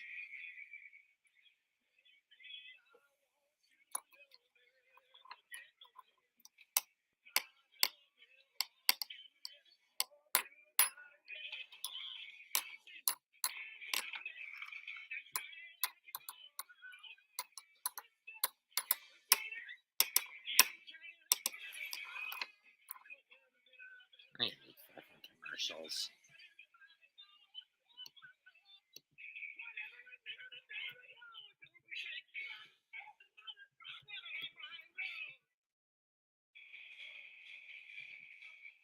Tied at 1, the top of the 6th, Mets and Phillies, Scherzer and Suarez. Scherzer got 82 pitches, but remember, he had 22 in the first and 21 in the second, so 43 pitches the first 2 innings. Wow, the Phillies are really getting to him well. In the 3 innings since, 39 total pitches to get back. Swing and a miss to Derek Hall, strike 1. First ballot Hall of Famer to be, and one of the greatest competitors this game has. Was on a high heater. Season high in pitches thrown is 108. That one gets between the shift. The Throw not in time as Hall barely manages to beat that one out. Guillorme couldn't get to it. Canna made it there to recover, but too little, too late. Nice try by Guillorme there. Or Guillorme, I should say. Would you call them Cliffy finders? Finders. Yeah, that was safe by a mile. Phillies have had a few. Yes, they have. Slatus gets the leadoff batter aboard for Segura. Here's Segura. Marsh and Vierling next on the docket. That's fouled off. You'd think on paper Segura would be willing to do a sac bunt, but I'm not sure if that's in his character where he is now at a 282 batting average, having singled already tonight and swiped a bag.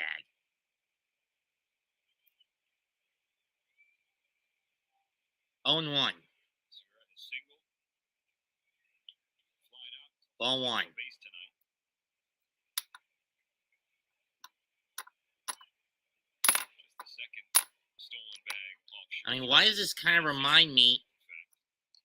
Of course, this year, Philadelphia has somewhat been Scherzer's kryptonite. Sure, he's got a 2-1 record, but the trade-off is coming to 4.24 earned run average against them.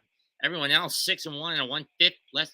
An ERA sub 150. Ground ball. Lindor will step on second for 1. Throw to first. Did he get him? Yes! Alonso barely managed to keep the back of his foot on the bag. Hold it. Hold it.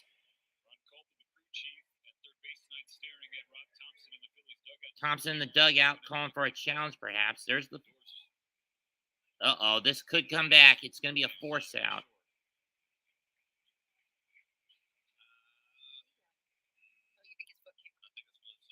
Yeah, the foot's off, but barely.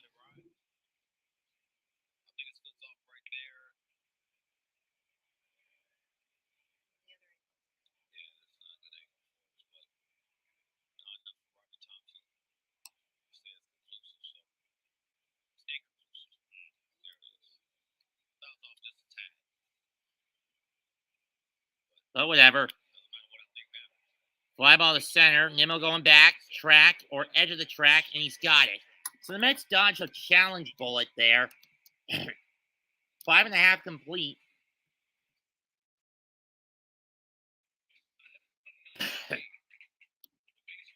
Still tied at 1.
Without bread stuff with meat inside it.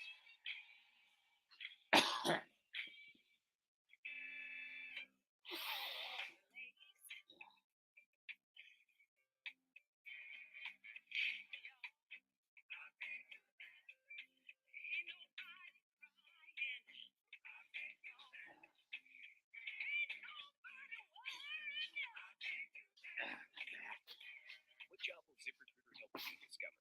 We're back. Or about to be back. Find out at ZipRecruiter.com. In order to win, Brandon Crawford needed a game plan to stay healthy with his team. That's why MLB chose the accuracy of Q Health as its trusted testing partner. In 20 minutes, Q delivers lab-quality COVID-19 test Yeah, I pitched to Peyton Burdick. I never heard of this kid. Marlins. He can stay focused on winning. Here it comes. The accuracy of Q. Q Health, trusted Just partner get on of base, Major kid. League Baseball. And we force McHugh out of the game.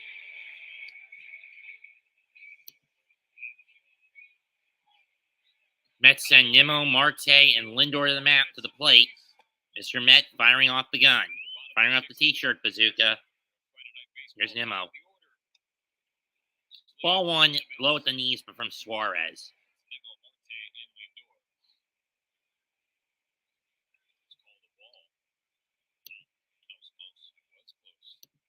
way too close. We've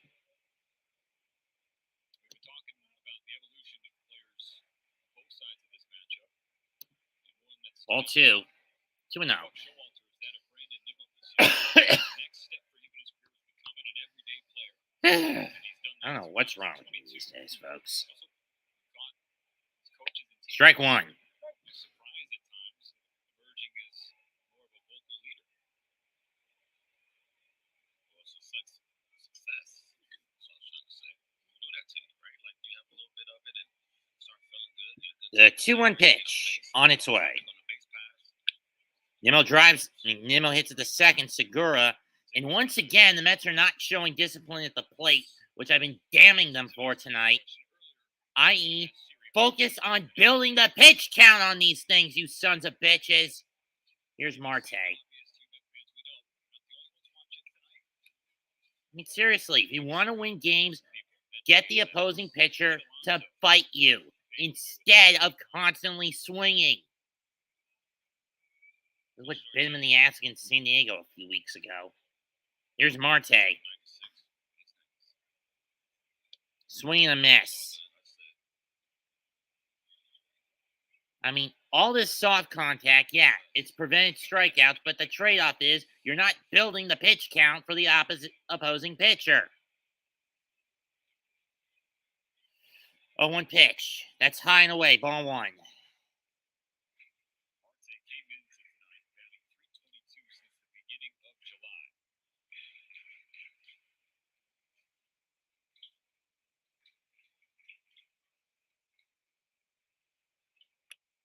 That's chopped.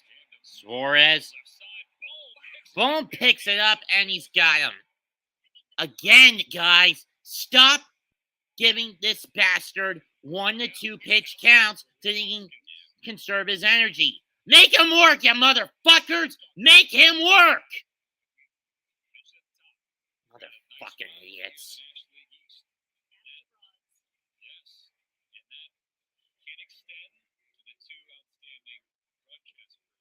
I mean, seriously.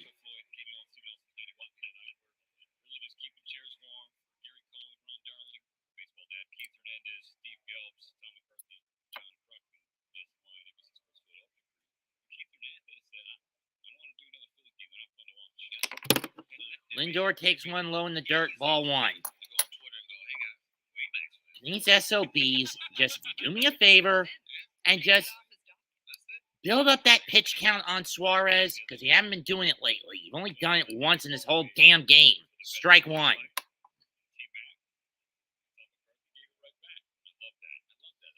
1-1 pitch. Lindor's going to call time. I mean, seriously, Suarez has only thrown 75 pitches through 5 2/3 because you guys are constantly swinging everything he throws and putting in play. Ball 2 on the inside, up and out. From like the 70s to the 2000s, when one team was good, the other team wasn't really competing. And so it's a fun rivalry, but it had that little lull. This is exciting. Seeing both of them good, chasing. Tight game. 2-1 pitch. Here it comes. That's fouled off. 2-2. Of course, the Mets and Phillies haven't been this competitive since, to my best knowledge, 2007 to 2011, when the Phillies won 5 straight division titles, a world title, 2 NL titles, and 2 NLCSs.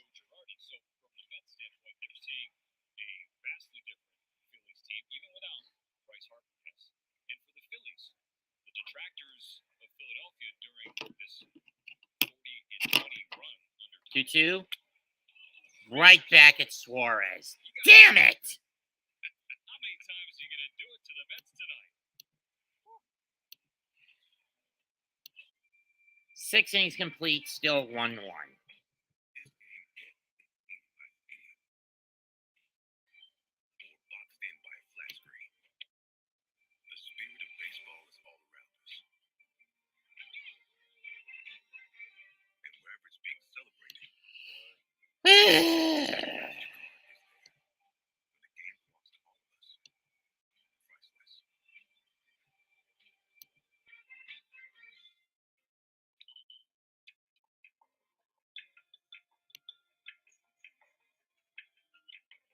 least Jorge Mateo is getting me some points in the fantasy league tonight. Amon Rosario, Dansby Swanson. I had Gonsolin pitching tonight, didn't I? Yes, I did. He's looking like his old self that he was before the damn break.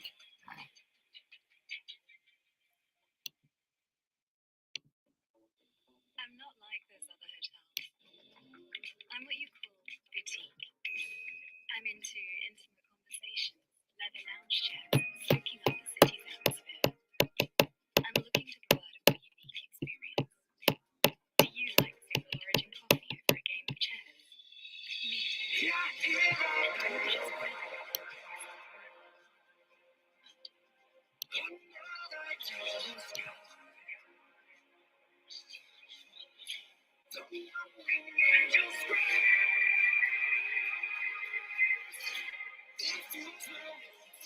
Next week, it's Yankees Jays game 1. Game 2, Astros Angels. Games 2, Tex Rangers Tech Rangers Twins. Mets next week.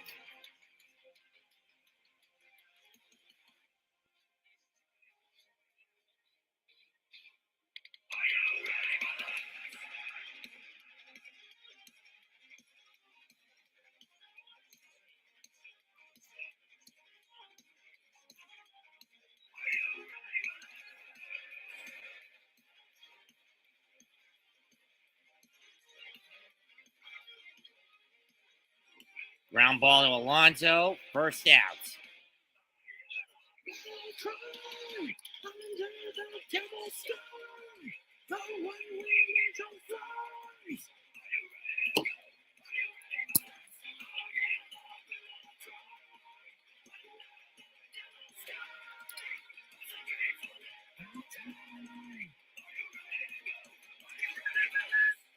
After the first 2 innings, where Scherzer threw 43 pitches. These last 4, he's thrown 5. He's thrown 46.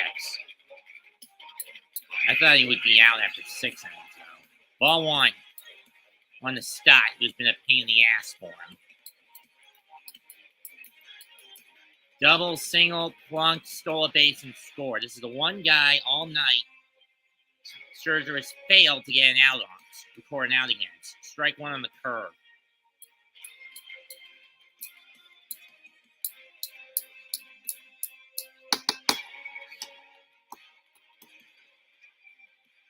One.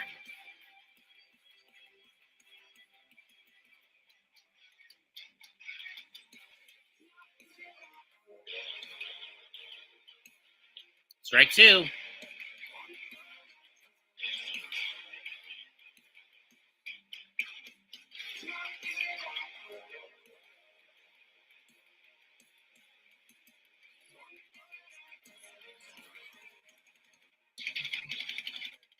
Here's the 1-2 pitch.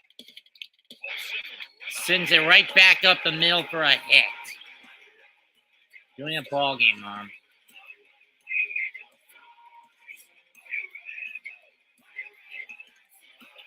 Damn you, damn you.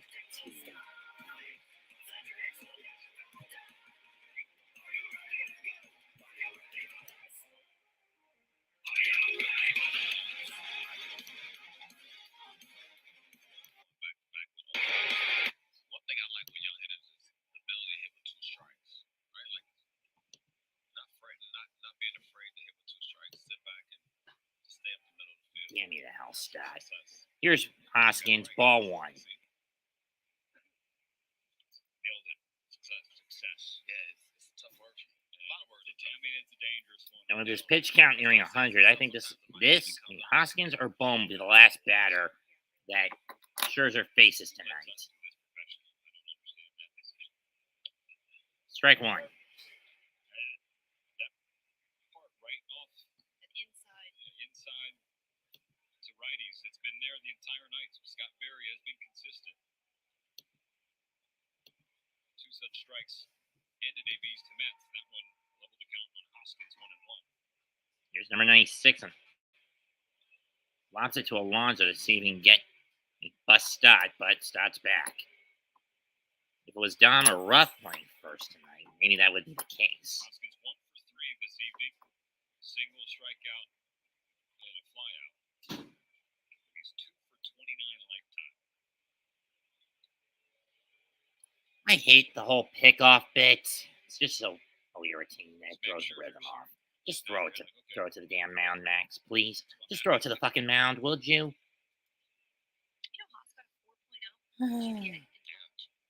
No, I didn't. Ball 2. Takes ball 2 upstairs. StatCast powered by Google Cloud. And you mentioned the 2 for 29. 15 strikeouts in there. Yeesh. That's it. A lot of yellow, which means slide pieces will give him a tough time. 2-2 pitch. 1-2 it. 2-1. That's popped up. Nimmo's under it. Moves in. Got it. 2 down. Here's Bohm. That's the only run driven in for the Phillies.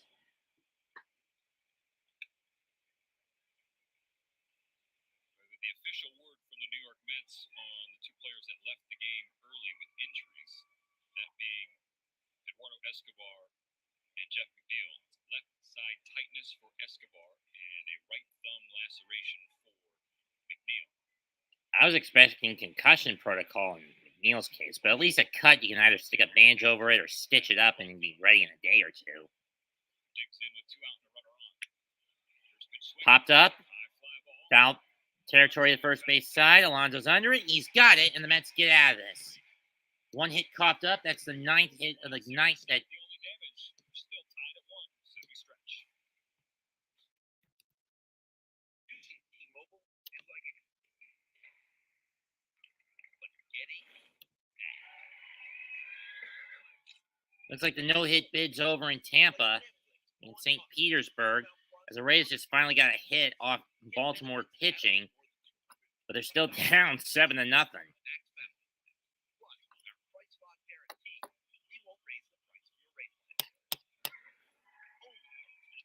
Scherzer's done for the night. 98 pitches, 72 strikes, 6 Ks, 1 walk, 1 hit batter, or no walks, a hit batter, 9 hits coughed up. And that's where the main problem was for him tonight, giving up hits. Now, do I believe that Suarez will be out after this inning? Maybe, maybe not. He's given up 1 run, 1 walk, 3 hits, 3 strikeouts. But he's only had 78 pitches through 6. 1, 2, 3. Tasty wafers covered in cream milk chocolate. Isn't it nice wafers are having their moment? Have a break. Have a Kit Kat. It'll be Alonso, Ruff, and Canna for the Mets coming up. Because they're facing a lefty instead of a righty, they sat Vogelbach tonight. Because he's a righty killer, not a southpaw slayer. What job will ZipRecruiter help you discover? For those wondering, Mets' magic number to clinch the division, 44. Which means at minimum they'd have to win 22 of their remaining 50, including tonight. And if the Braves lose 22 of their remaining 50, including tonight.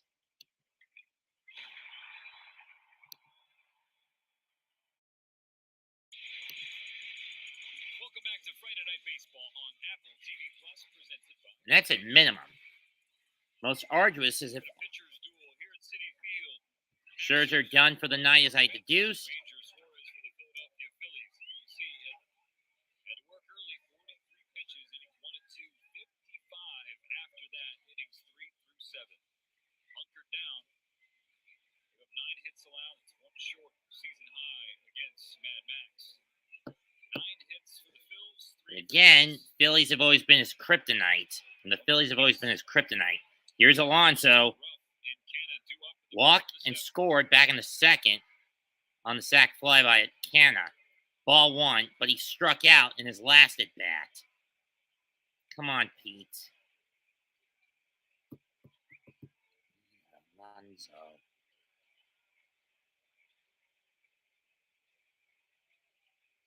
Here's the 1-0. Went around on that one, 1-1. Should have just held up if it was going to be that high. That's pitch number 80 for Suarez. So the question is, who is Max going to be replaced by in the 8th? At this point, it would be Ottavino.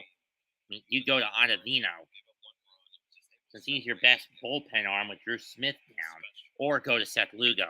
Ball 2. I'm just making an astute observation as a fan, folks, as well as a guy who's an amateur sportscaster, even if he is one of the most admittedly boring in many people's opinions. And to those who say I'm boring, go fuck yourselves. 2-1. Down the line, but unfortunately, Bohm gets to it. 1 out. And once again, the Mets do the opposite of what I've been telling them to do. Work up that pitch count. Get long at bats, not short ones. Dumbasses.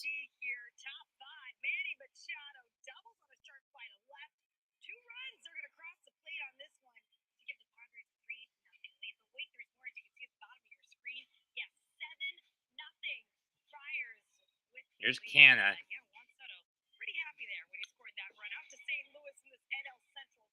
Canna swings and misses, strike 1.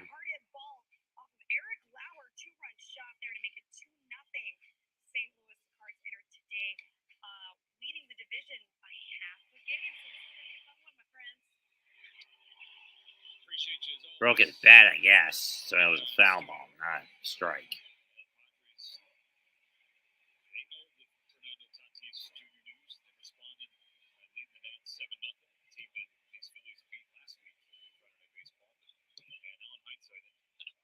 Soto pickup was historic and monumental on its own, especially now. 0-1 pitch to Canna. Strike 1, strike 2. Why didn't you swing that one, Mark? I mean, I know you're not. Oh, excuse me, that's rough. Excuse me, my bad. I thought that was Canna, not rough. Excuse me. Canna's the next guy up. Sorry. My apologies. 0-2 pitch to Ruff. And he golfed at one in the dirt, you son of a bitch.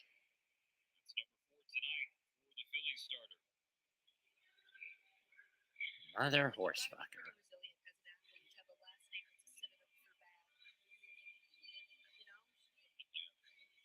Got one. Atrocious. Why do you swing a curveball that low in the dirt, you dumbass?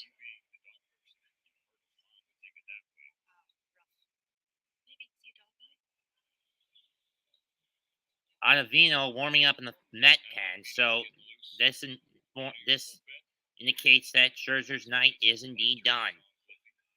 Would have gone with Lugo, but whatever. Here's Canna, strike 1.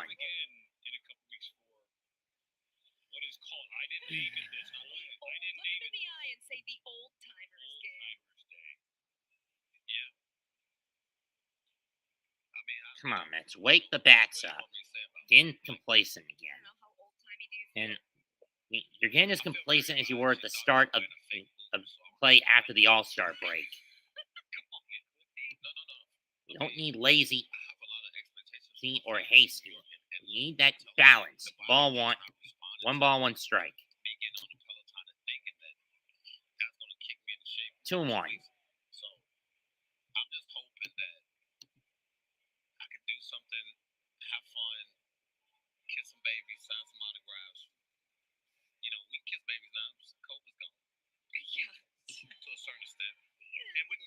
No, it's completely gone because we were lied to, but that's something I'm not going to get into. It's fouled off, 2-2.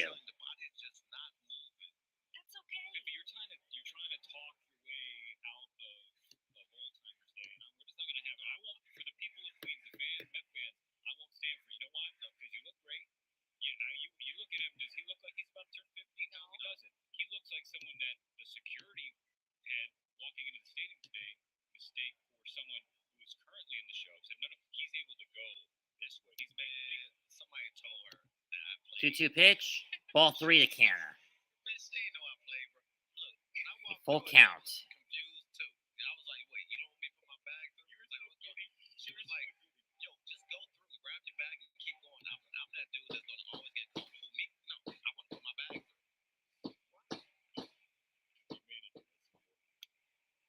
kind of fouls that one off. Full count still. Birdie's on with a double for the Marlins. Let's just see if we can get at least one of those games, one of those 44 games shaved off.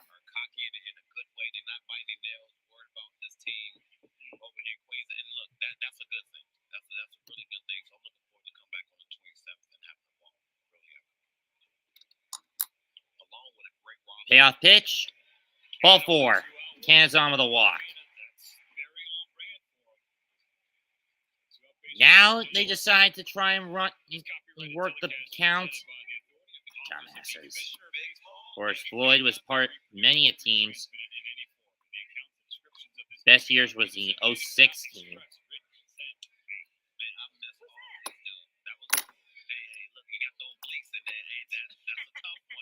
Of course, injuries plagued him in the back half of his career.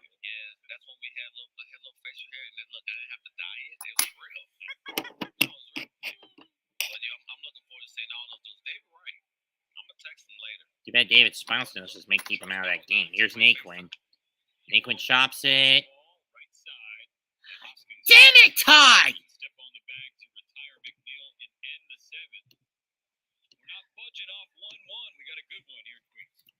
Jeez, Lou fucking Lees.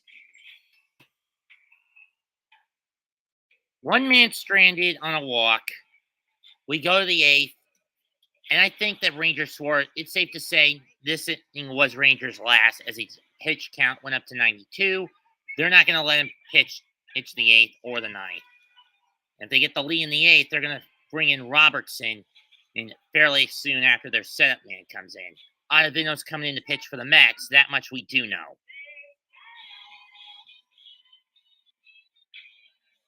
Especially when you consider the Mets' bats have basically fallen asleep. This is the sort of shit I expect with a DeGrom start.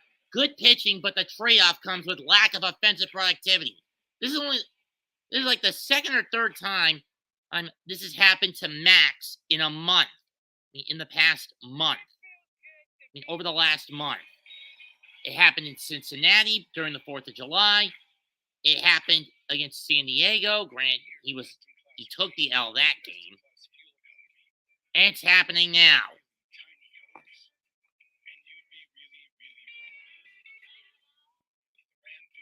Little to no productivity because we're impatient at the damn plate.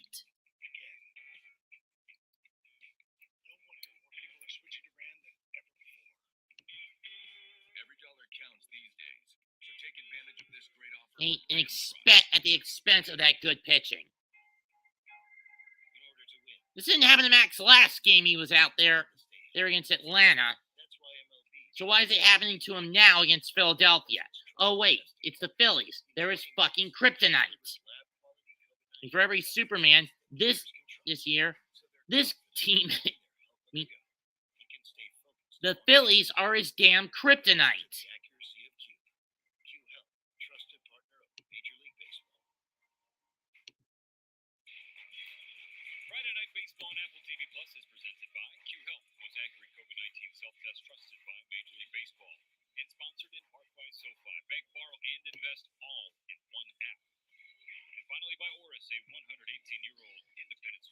Son of a bitch.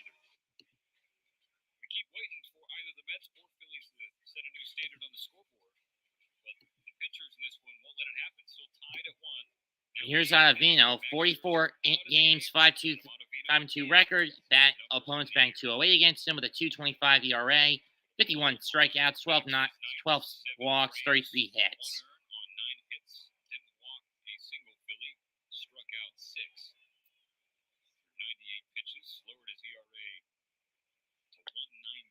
Strike 1.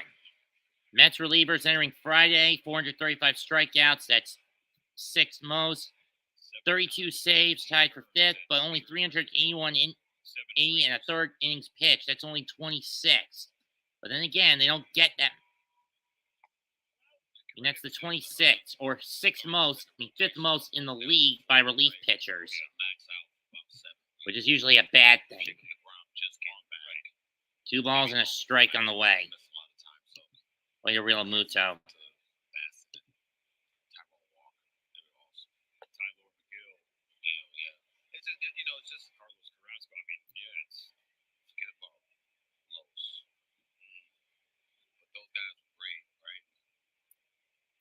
Here comes the 2-1 pitch. And I always talk about depth in spring training. Like you need as many arms as you possibly can. Swing and a miss. Strike 2 on that slider. There is Jacob DeGrom. Or the sinker. Get the ball for New York tomorrow opposite Aaron Nola, and then Zach Wheeler against Chris Bassett. That's what Rob Thompson was telling us. We got I got a bad feeling about each of those really games good coming up. pitchers going this series. It's been a fun series. Sit down. And it's a big Or one for not. Philadelphia. Popped up. Alonso drifting toward the line and right at it. Makes the catch. Seriously, John? You tried to take it? You dumbass. So this was I was wondering, the Marlins had a leadoff double by John Birdie, but he tried to steal third, and he got busted for it. They're in the bottom of the 7th in Miami. Alonso gets the catch in foul ground. Uh-oh, Suarez is in a little discomfort. This could cripple the Phillies next week. Could be an oblique strain? Walk Marcana, I don't know. but he got Naquin to ground out to first. But Castellanos grounder, foul. Out of the third base side, ball boy will pick it up Suarez and give it to a kid. 0-1. in a fifth consecutive good start. Alvarado Jose Alvarado warming up in the Philly pen. in Thompson's bullpen.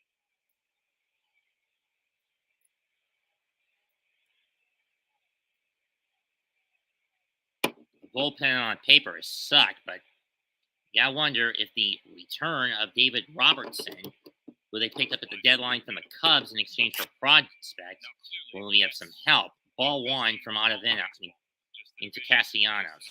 1-1 pitch from Ottavino to Castellanos on the way. Let's see what happens. Is trying for his first world title. And as Castellanos Ground ball, base hit in the right center. for a base hit.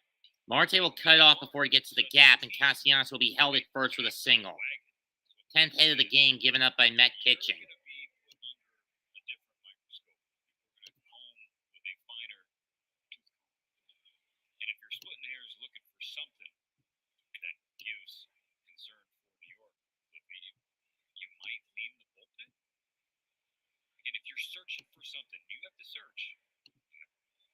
Yeah, every nook and cranny with this team, and you gotta admit the one chink in this Met squad armor is its bullpen. Obviously, it's great when you generate Especially when you have difficulty getting to,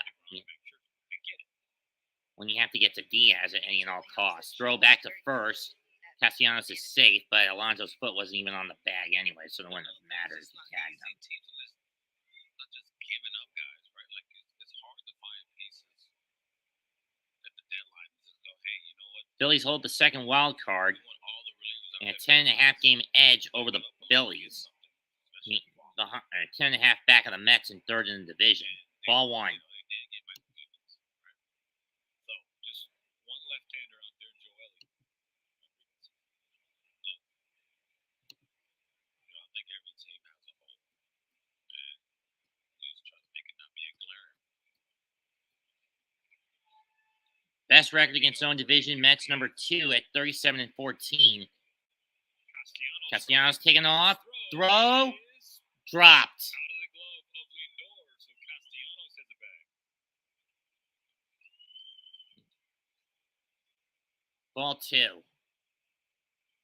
this again. I think if Lindor can pick that cleanly, Castellanos might have been out. Good jump by Nick. No, he's been safe anyway. Yeah, it would have been safe. That foot was well in before the tag got placed. Even then, when he caught it, the ball popped. And even when he tagged him, the ball popped out of his glove anyway. And when I saw it, the ball popped out of the glove on the tag. 2-0 to Hall on the way.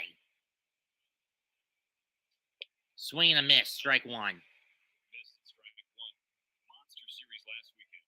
All 5 for 10 with 3 homers and a double. Drove in 3 games. Steve, you know, my point about relievers and guys like that is guys like Here's the 2-1 pitch from Ottavino to Ruff.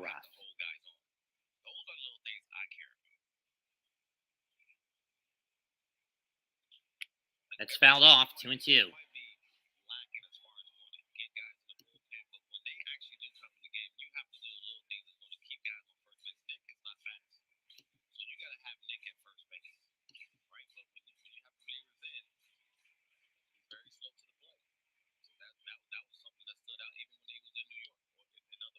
Mets haven't had a lot of opportunities to get runners in scoring position, whereas the Phillies have. Here's the 2-2 pitch. Come on, get the strikeout, Adam. Sit down! 2 away.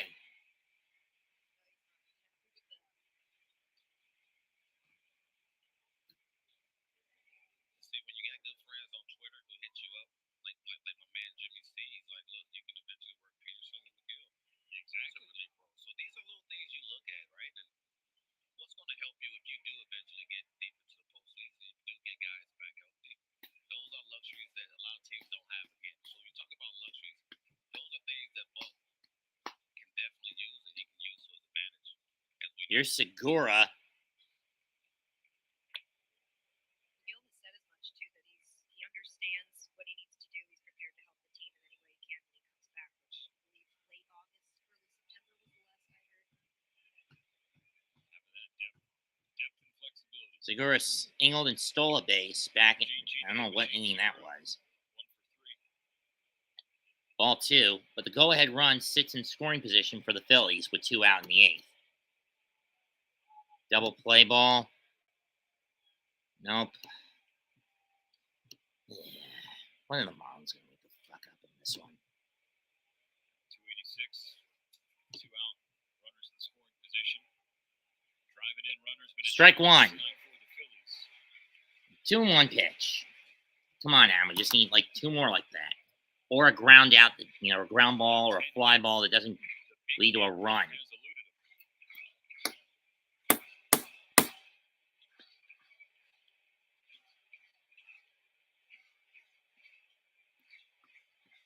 2-1 pitch. Strike 2.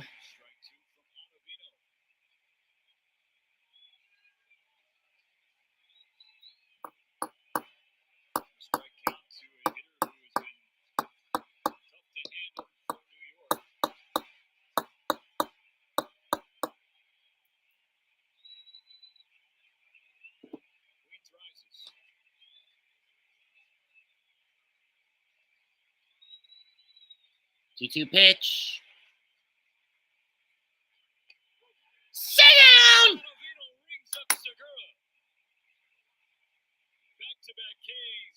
Mets dodge a bullet, but they do cough up another hit. 7.5 complete, still tied at 1. Jose Alvarado coming on the pitch for Philadelphia. This game's been flying by. It's not boring, to say the least. Season 3 of Raw Mankind. We're jumping almost 10 years into our history timeline. It's now the 90s with a huge explosion of technology. Yeah. Sorry if I'm sound bored, folks. Even though I haven't had much to eat today. That's one of the reasons I sound a little tired. We're living in a world where getting to Mars is a possibility, and it's a race between NASA, the Soviets, and a company called Helios. We will propel this one-of-a-kind spacecraft. Another game that's going on that's similar to the Mets game right now. Tigers and White Sox. 8 hits, 7 by Chicago. Detroit just recently ended the no-hit bid by the White Sox pitchers. So they're now threatening with the man on first and second and 2 out. Bottom 7.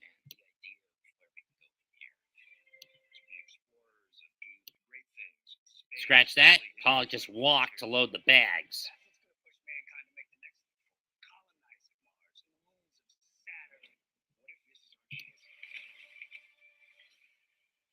Alvarado on to replace Suarez. He will face Luis Guillorme, Tomas Nido, and Brandon Nimmo.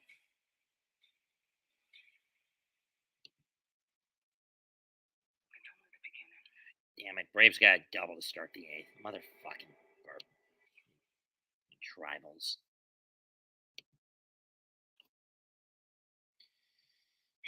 Let's get to it. Bottom 8.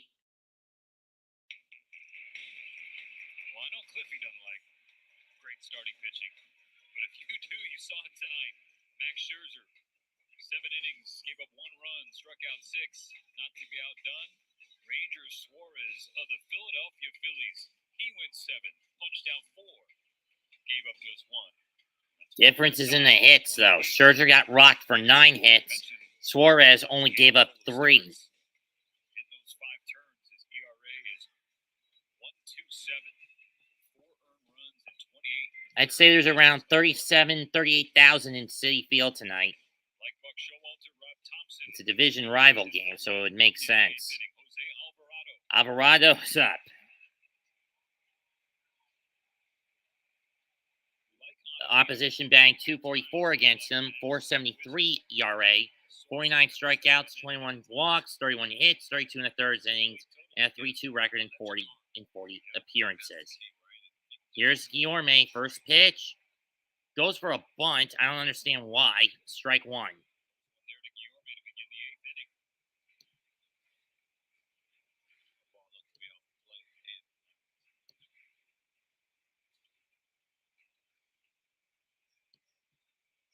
Ron Grissom kid again. Fuck him. 1-2, 0-1 pitch to a 1-2 Guillorme. 1 for 2 Guillorme. Guillorme up the middle? No, it's fucking Stott. Stott should just drop dead. 1 out. Here's Nito. To the Mets, stop giving Philly pitching breathing room. I.e., work these damn counts, you sons of bitches. Pieces of shit. I swear to God, if this goes extras, I'm going to be pissed. Diaz warming up for the 9th. I don't know why, but then again, that's only if the Mets get a run home. And the way it's been going with how impatient they've been at the plate tonight, that doesn't look like it's going to be the damn case now, is it?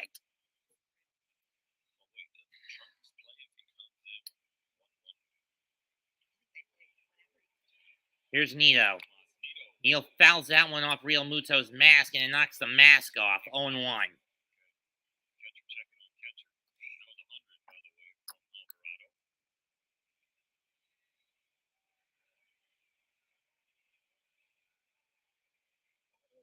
Ooh.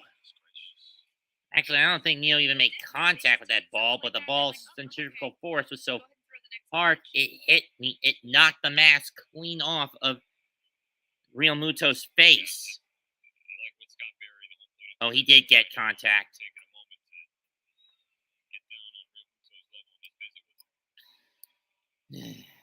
Come on, Tomas. Do something with this pitch, you son of a fuck.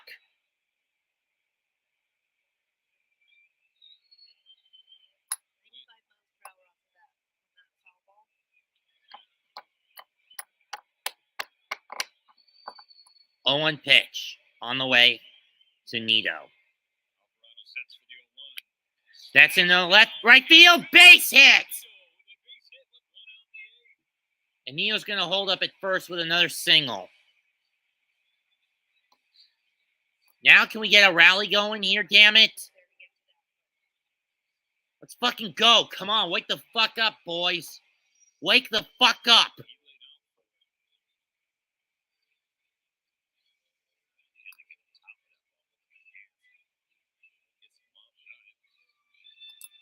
Come on, Nims. Work the count.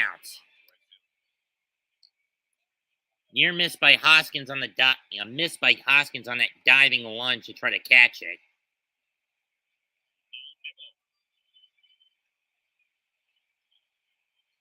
Nimmo grounded out in his last at bat.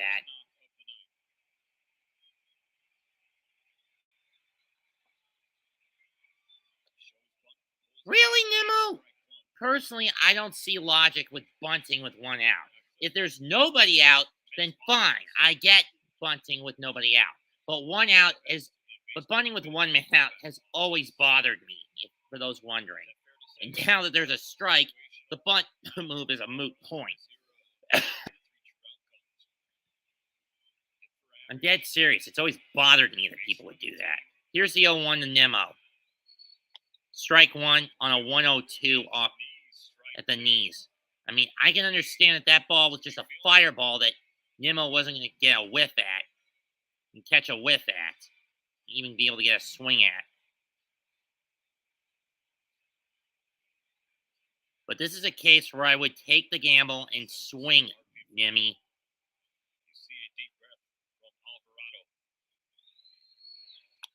Ball one.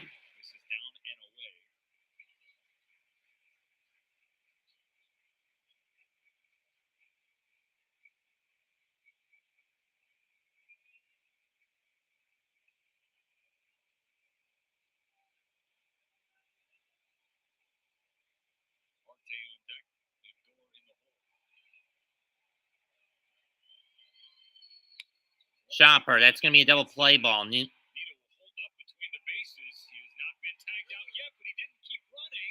What the hell? He was off the base path anyway. What the hell, Nito? If he was going to throw it, break for the damn bag, you son of a bitch! Damn it! Motherfuckers.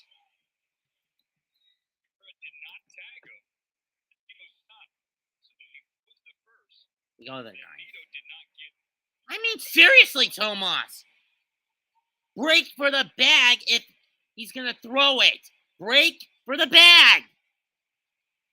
He's a horse fuck. Trumpets playing, and the Braves just took the lead. Son of a bitch. How'd they get it? Michael Harris II. I should have fucking known. Son of a bitch. Now we just need to win this game just to keep our advantage. Diaz, you better do something.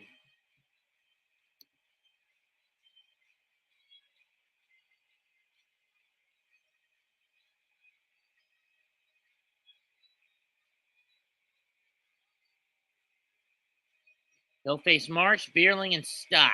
The latter, most of which has been the one guy the Mets have failed to get out every damn time he's been at the fucking plate. Mets' last hope, if it gets to that, will fall on Marte, Lindor, and Alonso.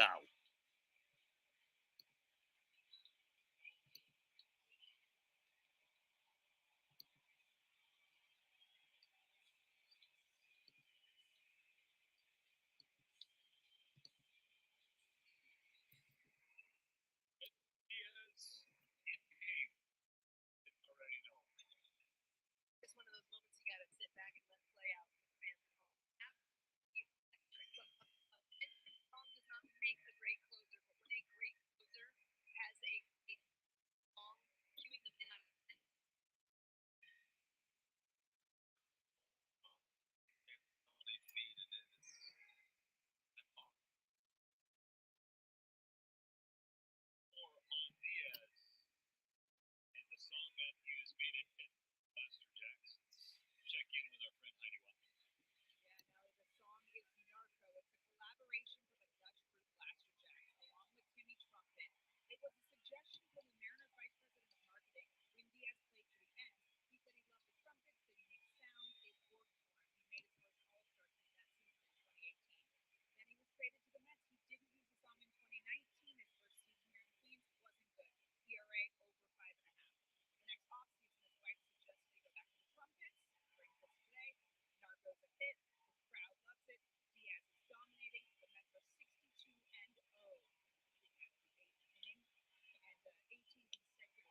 Strike one to Diaz from Marsh from Diaz.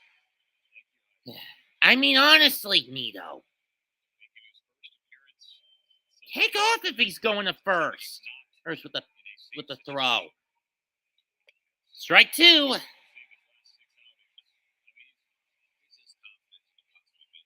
Well, this will not be a save decision for Edwin. This would be a win decision at best, and a loss decision at worst. Here's the 0-2. Sit down! Slider low at the knees on the outside edge of the plate. And Marsh went after it. 1 down, 2 to go to get to the bottom of the ninth. What's most incredible about Diaz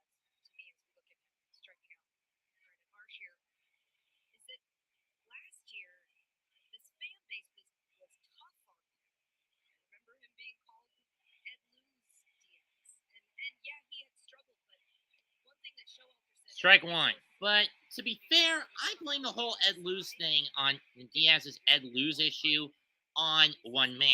Lose East Rojas, who was very illogical in when he used Edwin. Ball one, didn't go. And anyone who remembers my Fire Rojas rants would know what I'm talking about. This year, Diaz has the highest K per 9 at 18.1 in a single season, edging out Aroldis Chapman's 17.7 from 2014. Swing and a miss, strike two.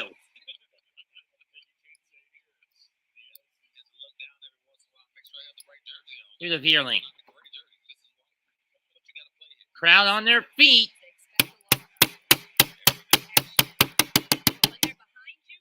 Sit down!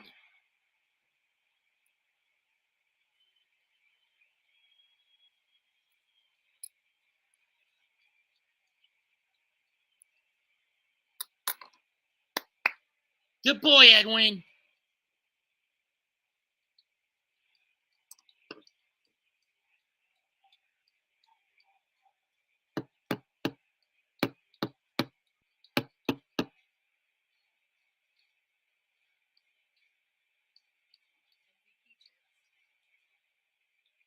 Here's the one guy the Mets haven't gotten out. Stott pops it up. Naquin in left. And they finally got him out. Thank God. Piece of shit that he was. So 1-2-3 inning for Diaz. Let's just hope the Mets can do something. But they're going to be facing the Phillies closer, David Robertson, to close out this game. At logistic, the most logical assumption would be as we go into the ninth. 8 pitches it took Edwin to get out of that inning.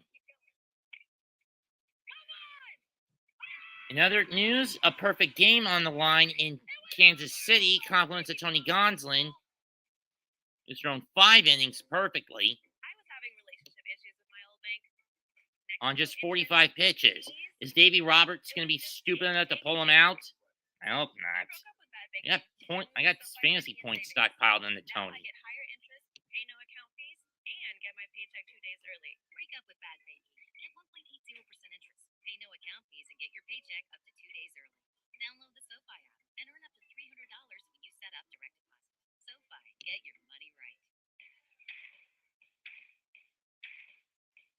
And they're points I fucking need.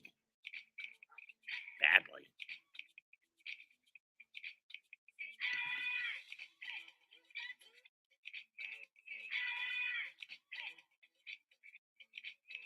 It'll be Marte, Lindor, and Alonso to start the Mets in their half of the ninth.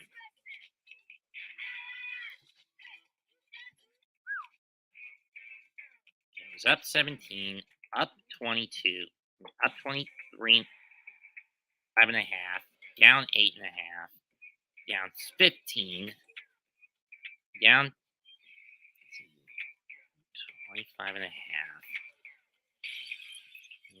Down 3, down 18. Now I'm up by that much. Thank you, Tony and George. George for starting tonight. Welcome back to Friday Night Baseball on Apple TV Plus, presented by Q Health. We're ready for the bottom of the ninth inning at Citi Field. Mets and Phillies tied at 1. Marte leading off. He'll face Alvarado. He'll be facing Sir Anthony Dominguez, excuse me. I can understand this one. A 161 batting average, 152 ERA against, 152 ERA again, 152 ERA.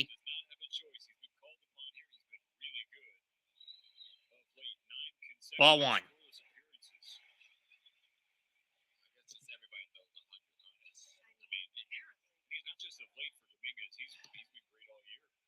Come on, Marte. Just get it through the infield without giving up an out. That's fouled off. 1-1.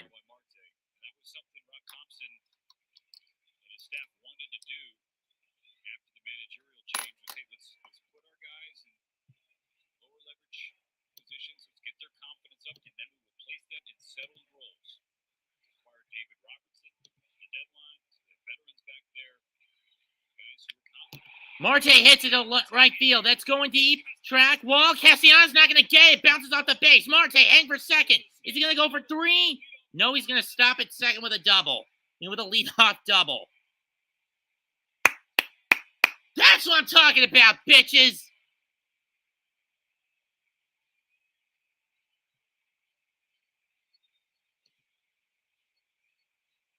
That ball just took off on Castellanos out there right field. Good swing by Marte.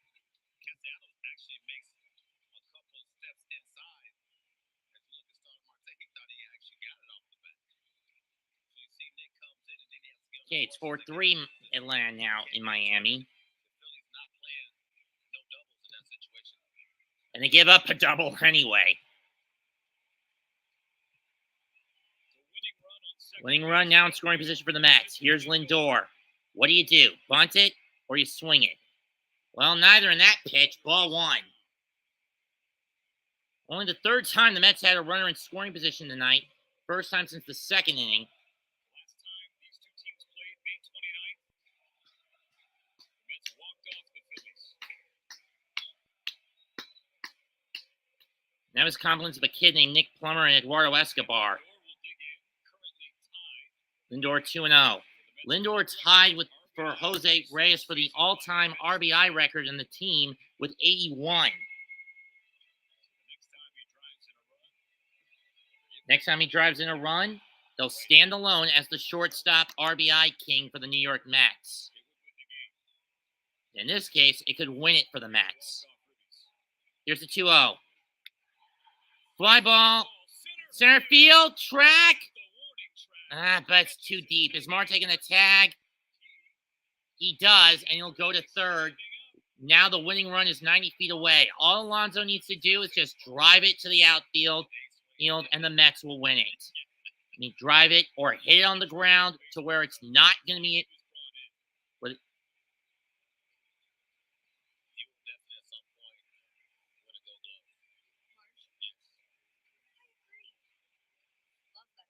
It's a productive out, nonetheless. Come on, Pete. Just hit it into the outfield. You've had some bad runs lately with it, bad stints with this lately. You've popped up, you've struck out, you've grounded out, and it looks like you're going to give him the free pass. Son of a bitch. And the fans don't like it. And to be honest, who'd blame them? I don't like it either. These motherfuckers. They're setting it up for the double play ball to get Ruff to do it.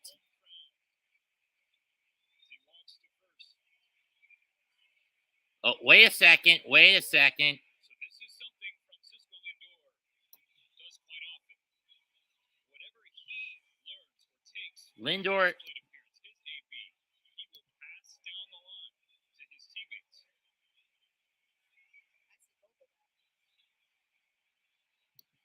has emerged from the dugout. And it's going to be Bogey to pinch hit.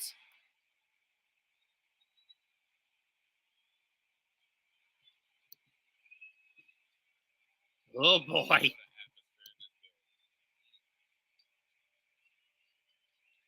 Pinch hitting for Darren Ruff, number 32, Daniel Vogelbach.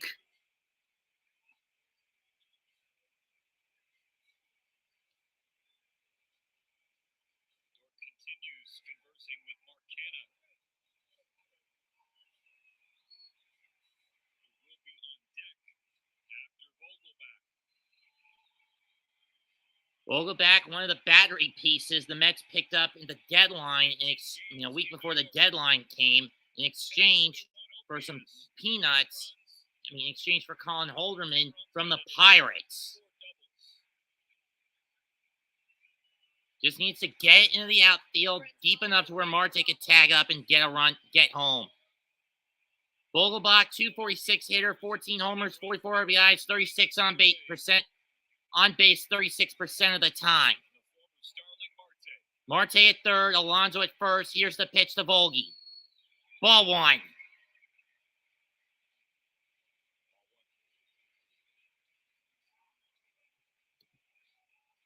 Oh, come on, Vogie! You popped it up or did you ground it out? Vogelback shoots it to left field. It's not deep enough. Beerling has it. Marte tags, throw to the plate, got him. The Phillies got him. Damn it, another base running blunder, and we're going to extras. And a perfect tag from Real Muto. This game Son of a into bitch. extra innings. Marte, you would have been better off just staying put on that one. How about that Phillies defense? 7-2 double play. There was no...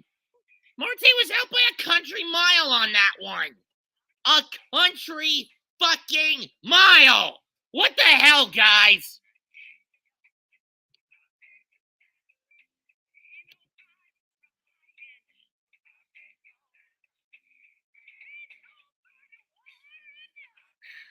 Son of a bitch.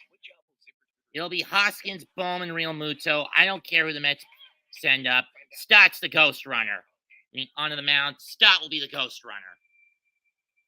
Yeah, son of a bitch. And making it worse, Vogelbach's going to be ghost running unless we swap him out in the bottom half.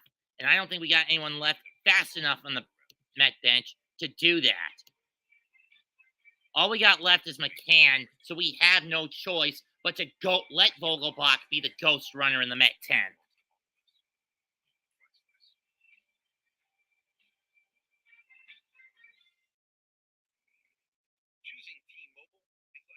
That was a load of bullshit. Marte, I get you're fast, but come on, that was way too shallow for you to try to tag up. And given the arm that Beerling's got, why even bother trying to steal and try to tag up? I get you want to win the game, but that was ridiculous.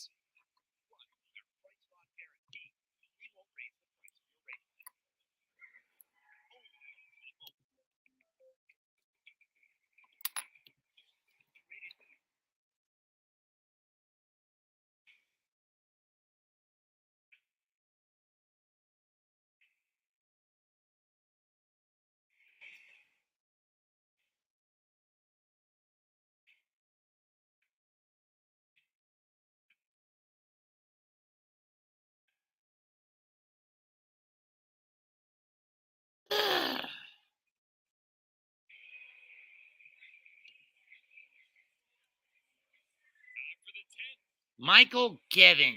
Oh my God, this is gonna be a nightmare. I just know it, especially with Stott as the ghost runner.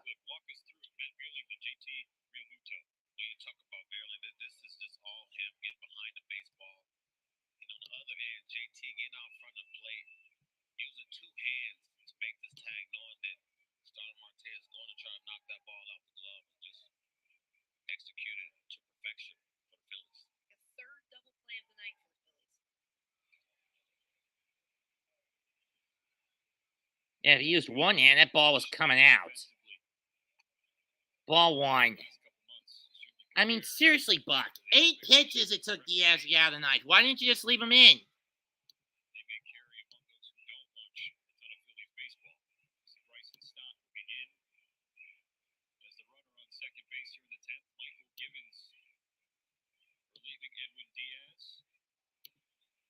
A move that I'm vehemently against, I might want to point out.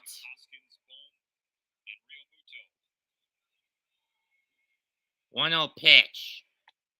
Strike one.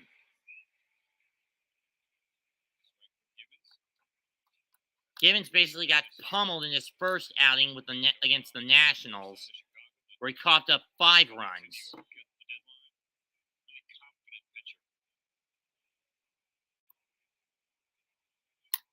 1-1 pitch. Ball 2.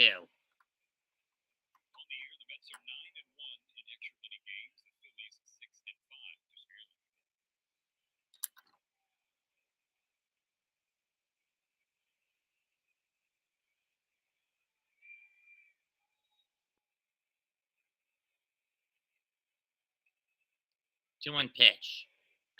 Ball 3.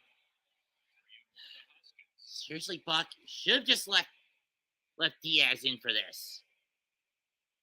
I get you want to reserve him for at least for tomorrow's game if need be, but this is ridiculous.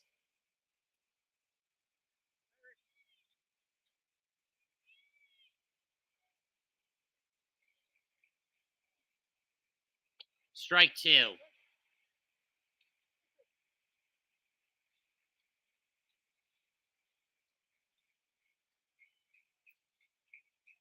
I was hoping to be done with this game much sooner than expected. But instead, Mets blew it.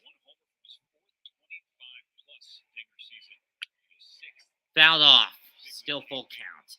But instead, we're going to extras for the first time on this streaming channel for sports fans.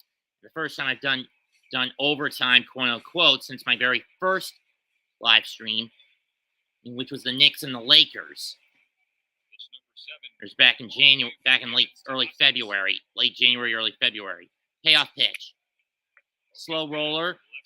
Gibbons will throw the first, get the out, but it moves Stott over the third. He had no other option but to go to first, so I understand that. It's a necessary sacrifice. With a slow roller anyway. It was a slow roller back to the third base side of the mound.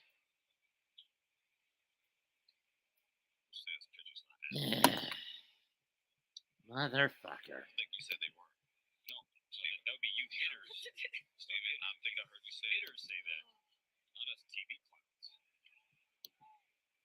Here's Real Muto. Here's Bohm, who has the only ribby for the Phillies tonight. Stott moved up to third. That's popped up.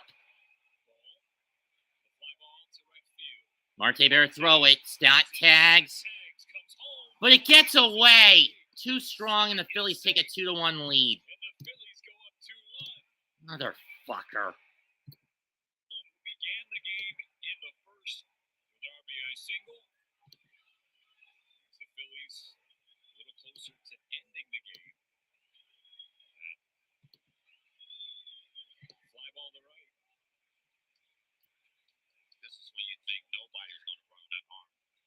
Marte out there, right field, but in these dire situations, you got to take chances. It was wide right. Nino just wasn't in the right position to get that ball. Or wide left, depending on how you want to look at it. Cliff, you're playing right field. What are you trying to do? Here's Real Muto. You want it lit up the line a little bit? Well, the new rule in place, the catcher has to be in front of the plate. So you have to give him a lane. So you do want the one hop. Just a little bit of a short hop right there.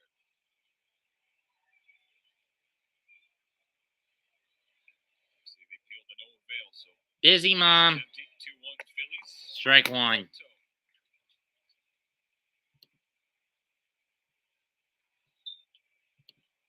Definitely didn't leave early.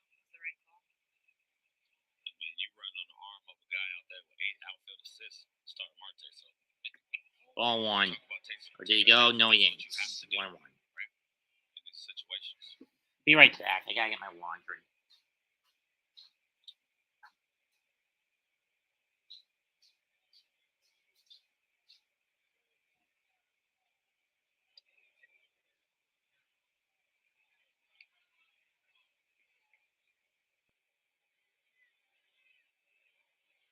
Mets pitchers have held Real Muto down tonight. He's 0 for 4.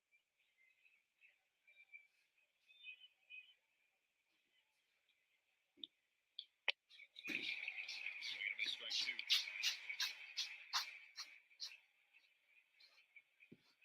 2. 2-2 count.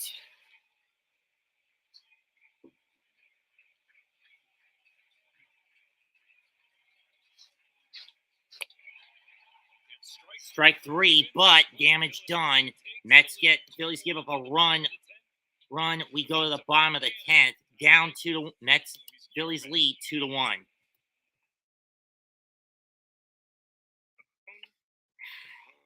Let's hope the Mets aren't being hubristic imbeciles.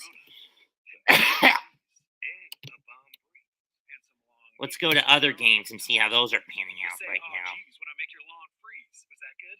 If I had to guess, Miami still couldn't get the go-ahead home in the game. It's still 4-3 in favor of Atlanta. This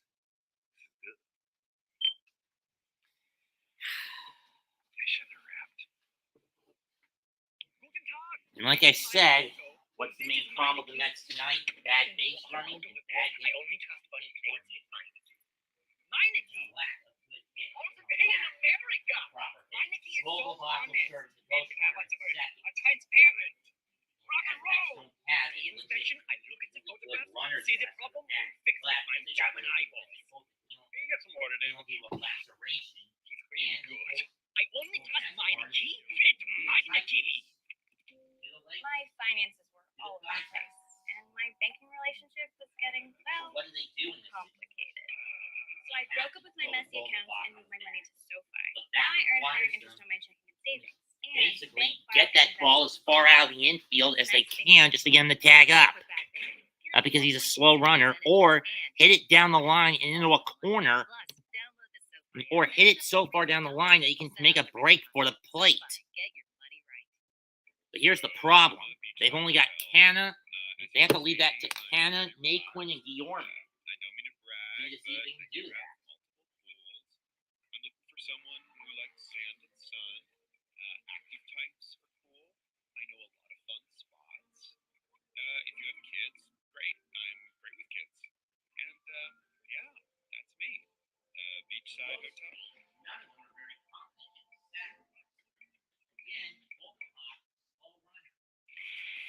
Pinpoint accuracy presented by Q Health shows us what Edwin Diaz did out of the pen in a non-save situation.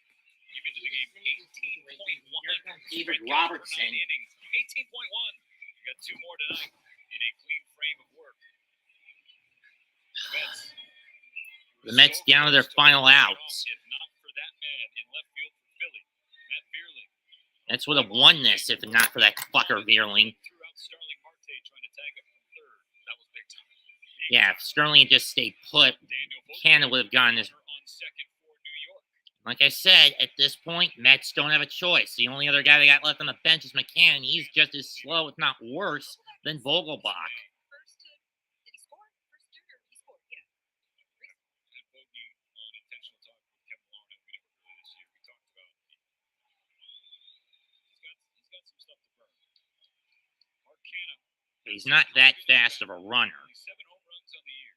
He said, look, I'm not trying to hit home runs. This hasn't happened. Just trying to stay ready to do damage. He looks ready. Can you get it through the damn infield? Ball 1.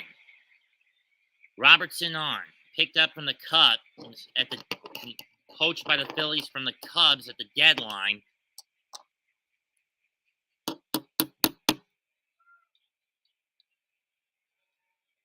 (3-0) record. Batters are hitting 158 against him.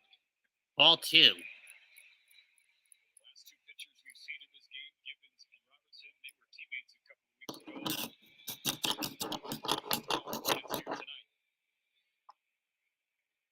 Back scored from first on a double Sunday against Atlanta. He's on second. 2-0 pitch from Robertson. Strike 1. Strike 1. I don't know why Canna just didn't let it rip on that pitch. That was perfect to go after. They were a part of a really good bullpen for a struggling Cubs team, but it was because of those two. It's been a long road back for Robertson. To Philly, that is. 2-1 pitch. Canna. Pops it up. Right center field. Deep. Slicing over toward Castellanos. Castellanos makes the catch. Vogelbach going to make the tag. He slides. He's safe. 1 down, though. It's a roaring ovation from the fans at Citi Field. He's 90 feet away from tying the ball game.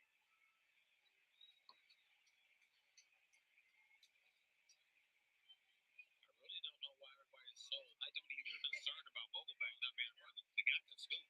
And Kenny just said it. He can run. I don't care how big he is. It's smart base running. This is phone man sound base run. Didn't leave early.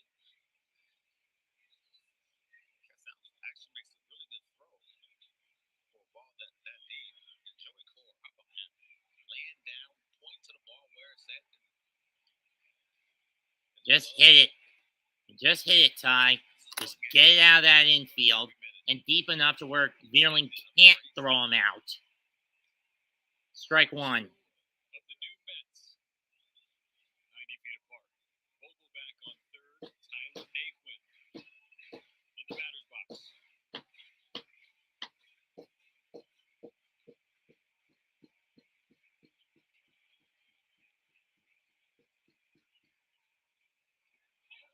Check up 0-2. Damn it, Ty. Don't swing at those pitches. Gosh, again, fans maybe going into the deadline, we're hoping for big splashes, but the moves they made to get Vogelback Naquin rough, they proved to be. Don't ask. And just focus on the game, Wood. Veteran Robertson having to hunker down here in the 10th inning.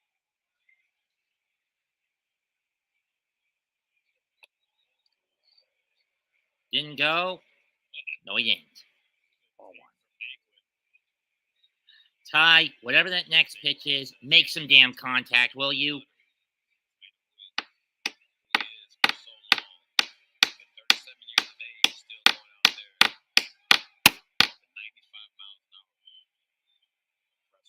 You know Robertson was 37. That ball hits inside ball two.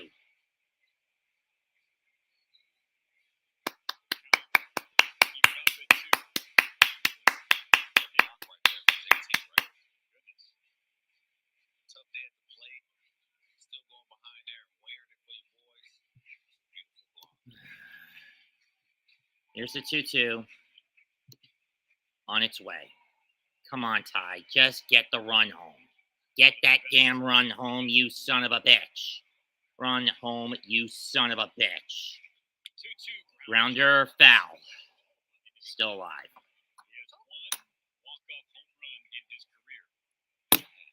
Folks in Cleveland won't forget it. 2016, it was an inside the Parker. He slides across home, and in Rock City, threw up the rock on and side to celebrate.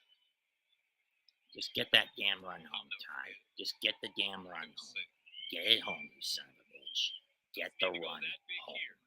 Please, oh my God. Here's the 2-2. Son of a bitch! Why didn't you swing? 2 down. It's now up to Guillorme. And I got a bad feeling about this. This is going to be the... And if Guillorme doesn't get Vogelbach home, this will be the first game I've called the Mets have lost.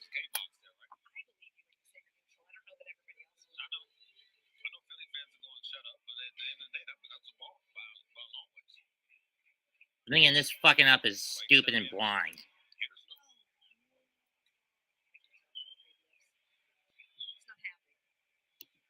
No kidding, he's not happy.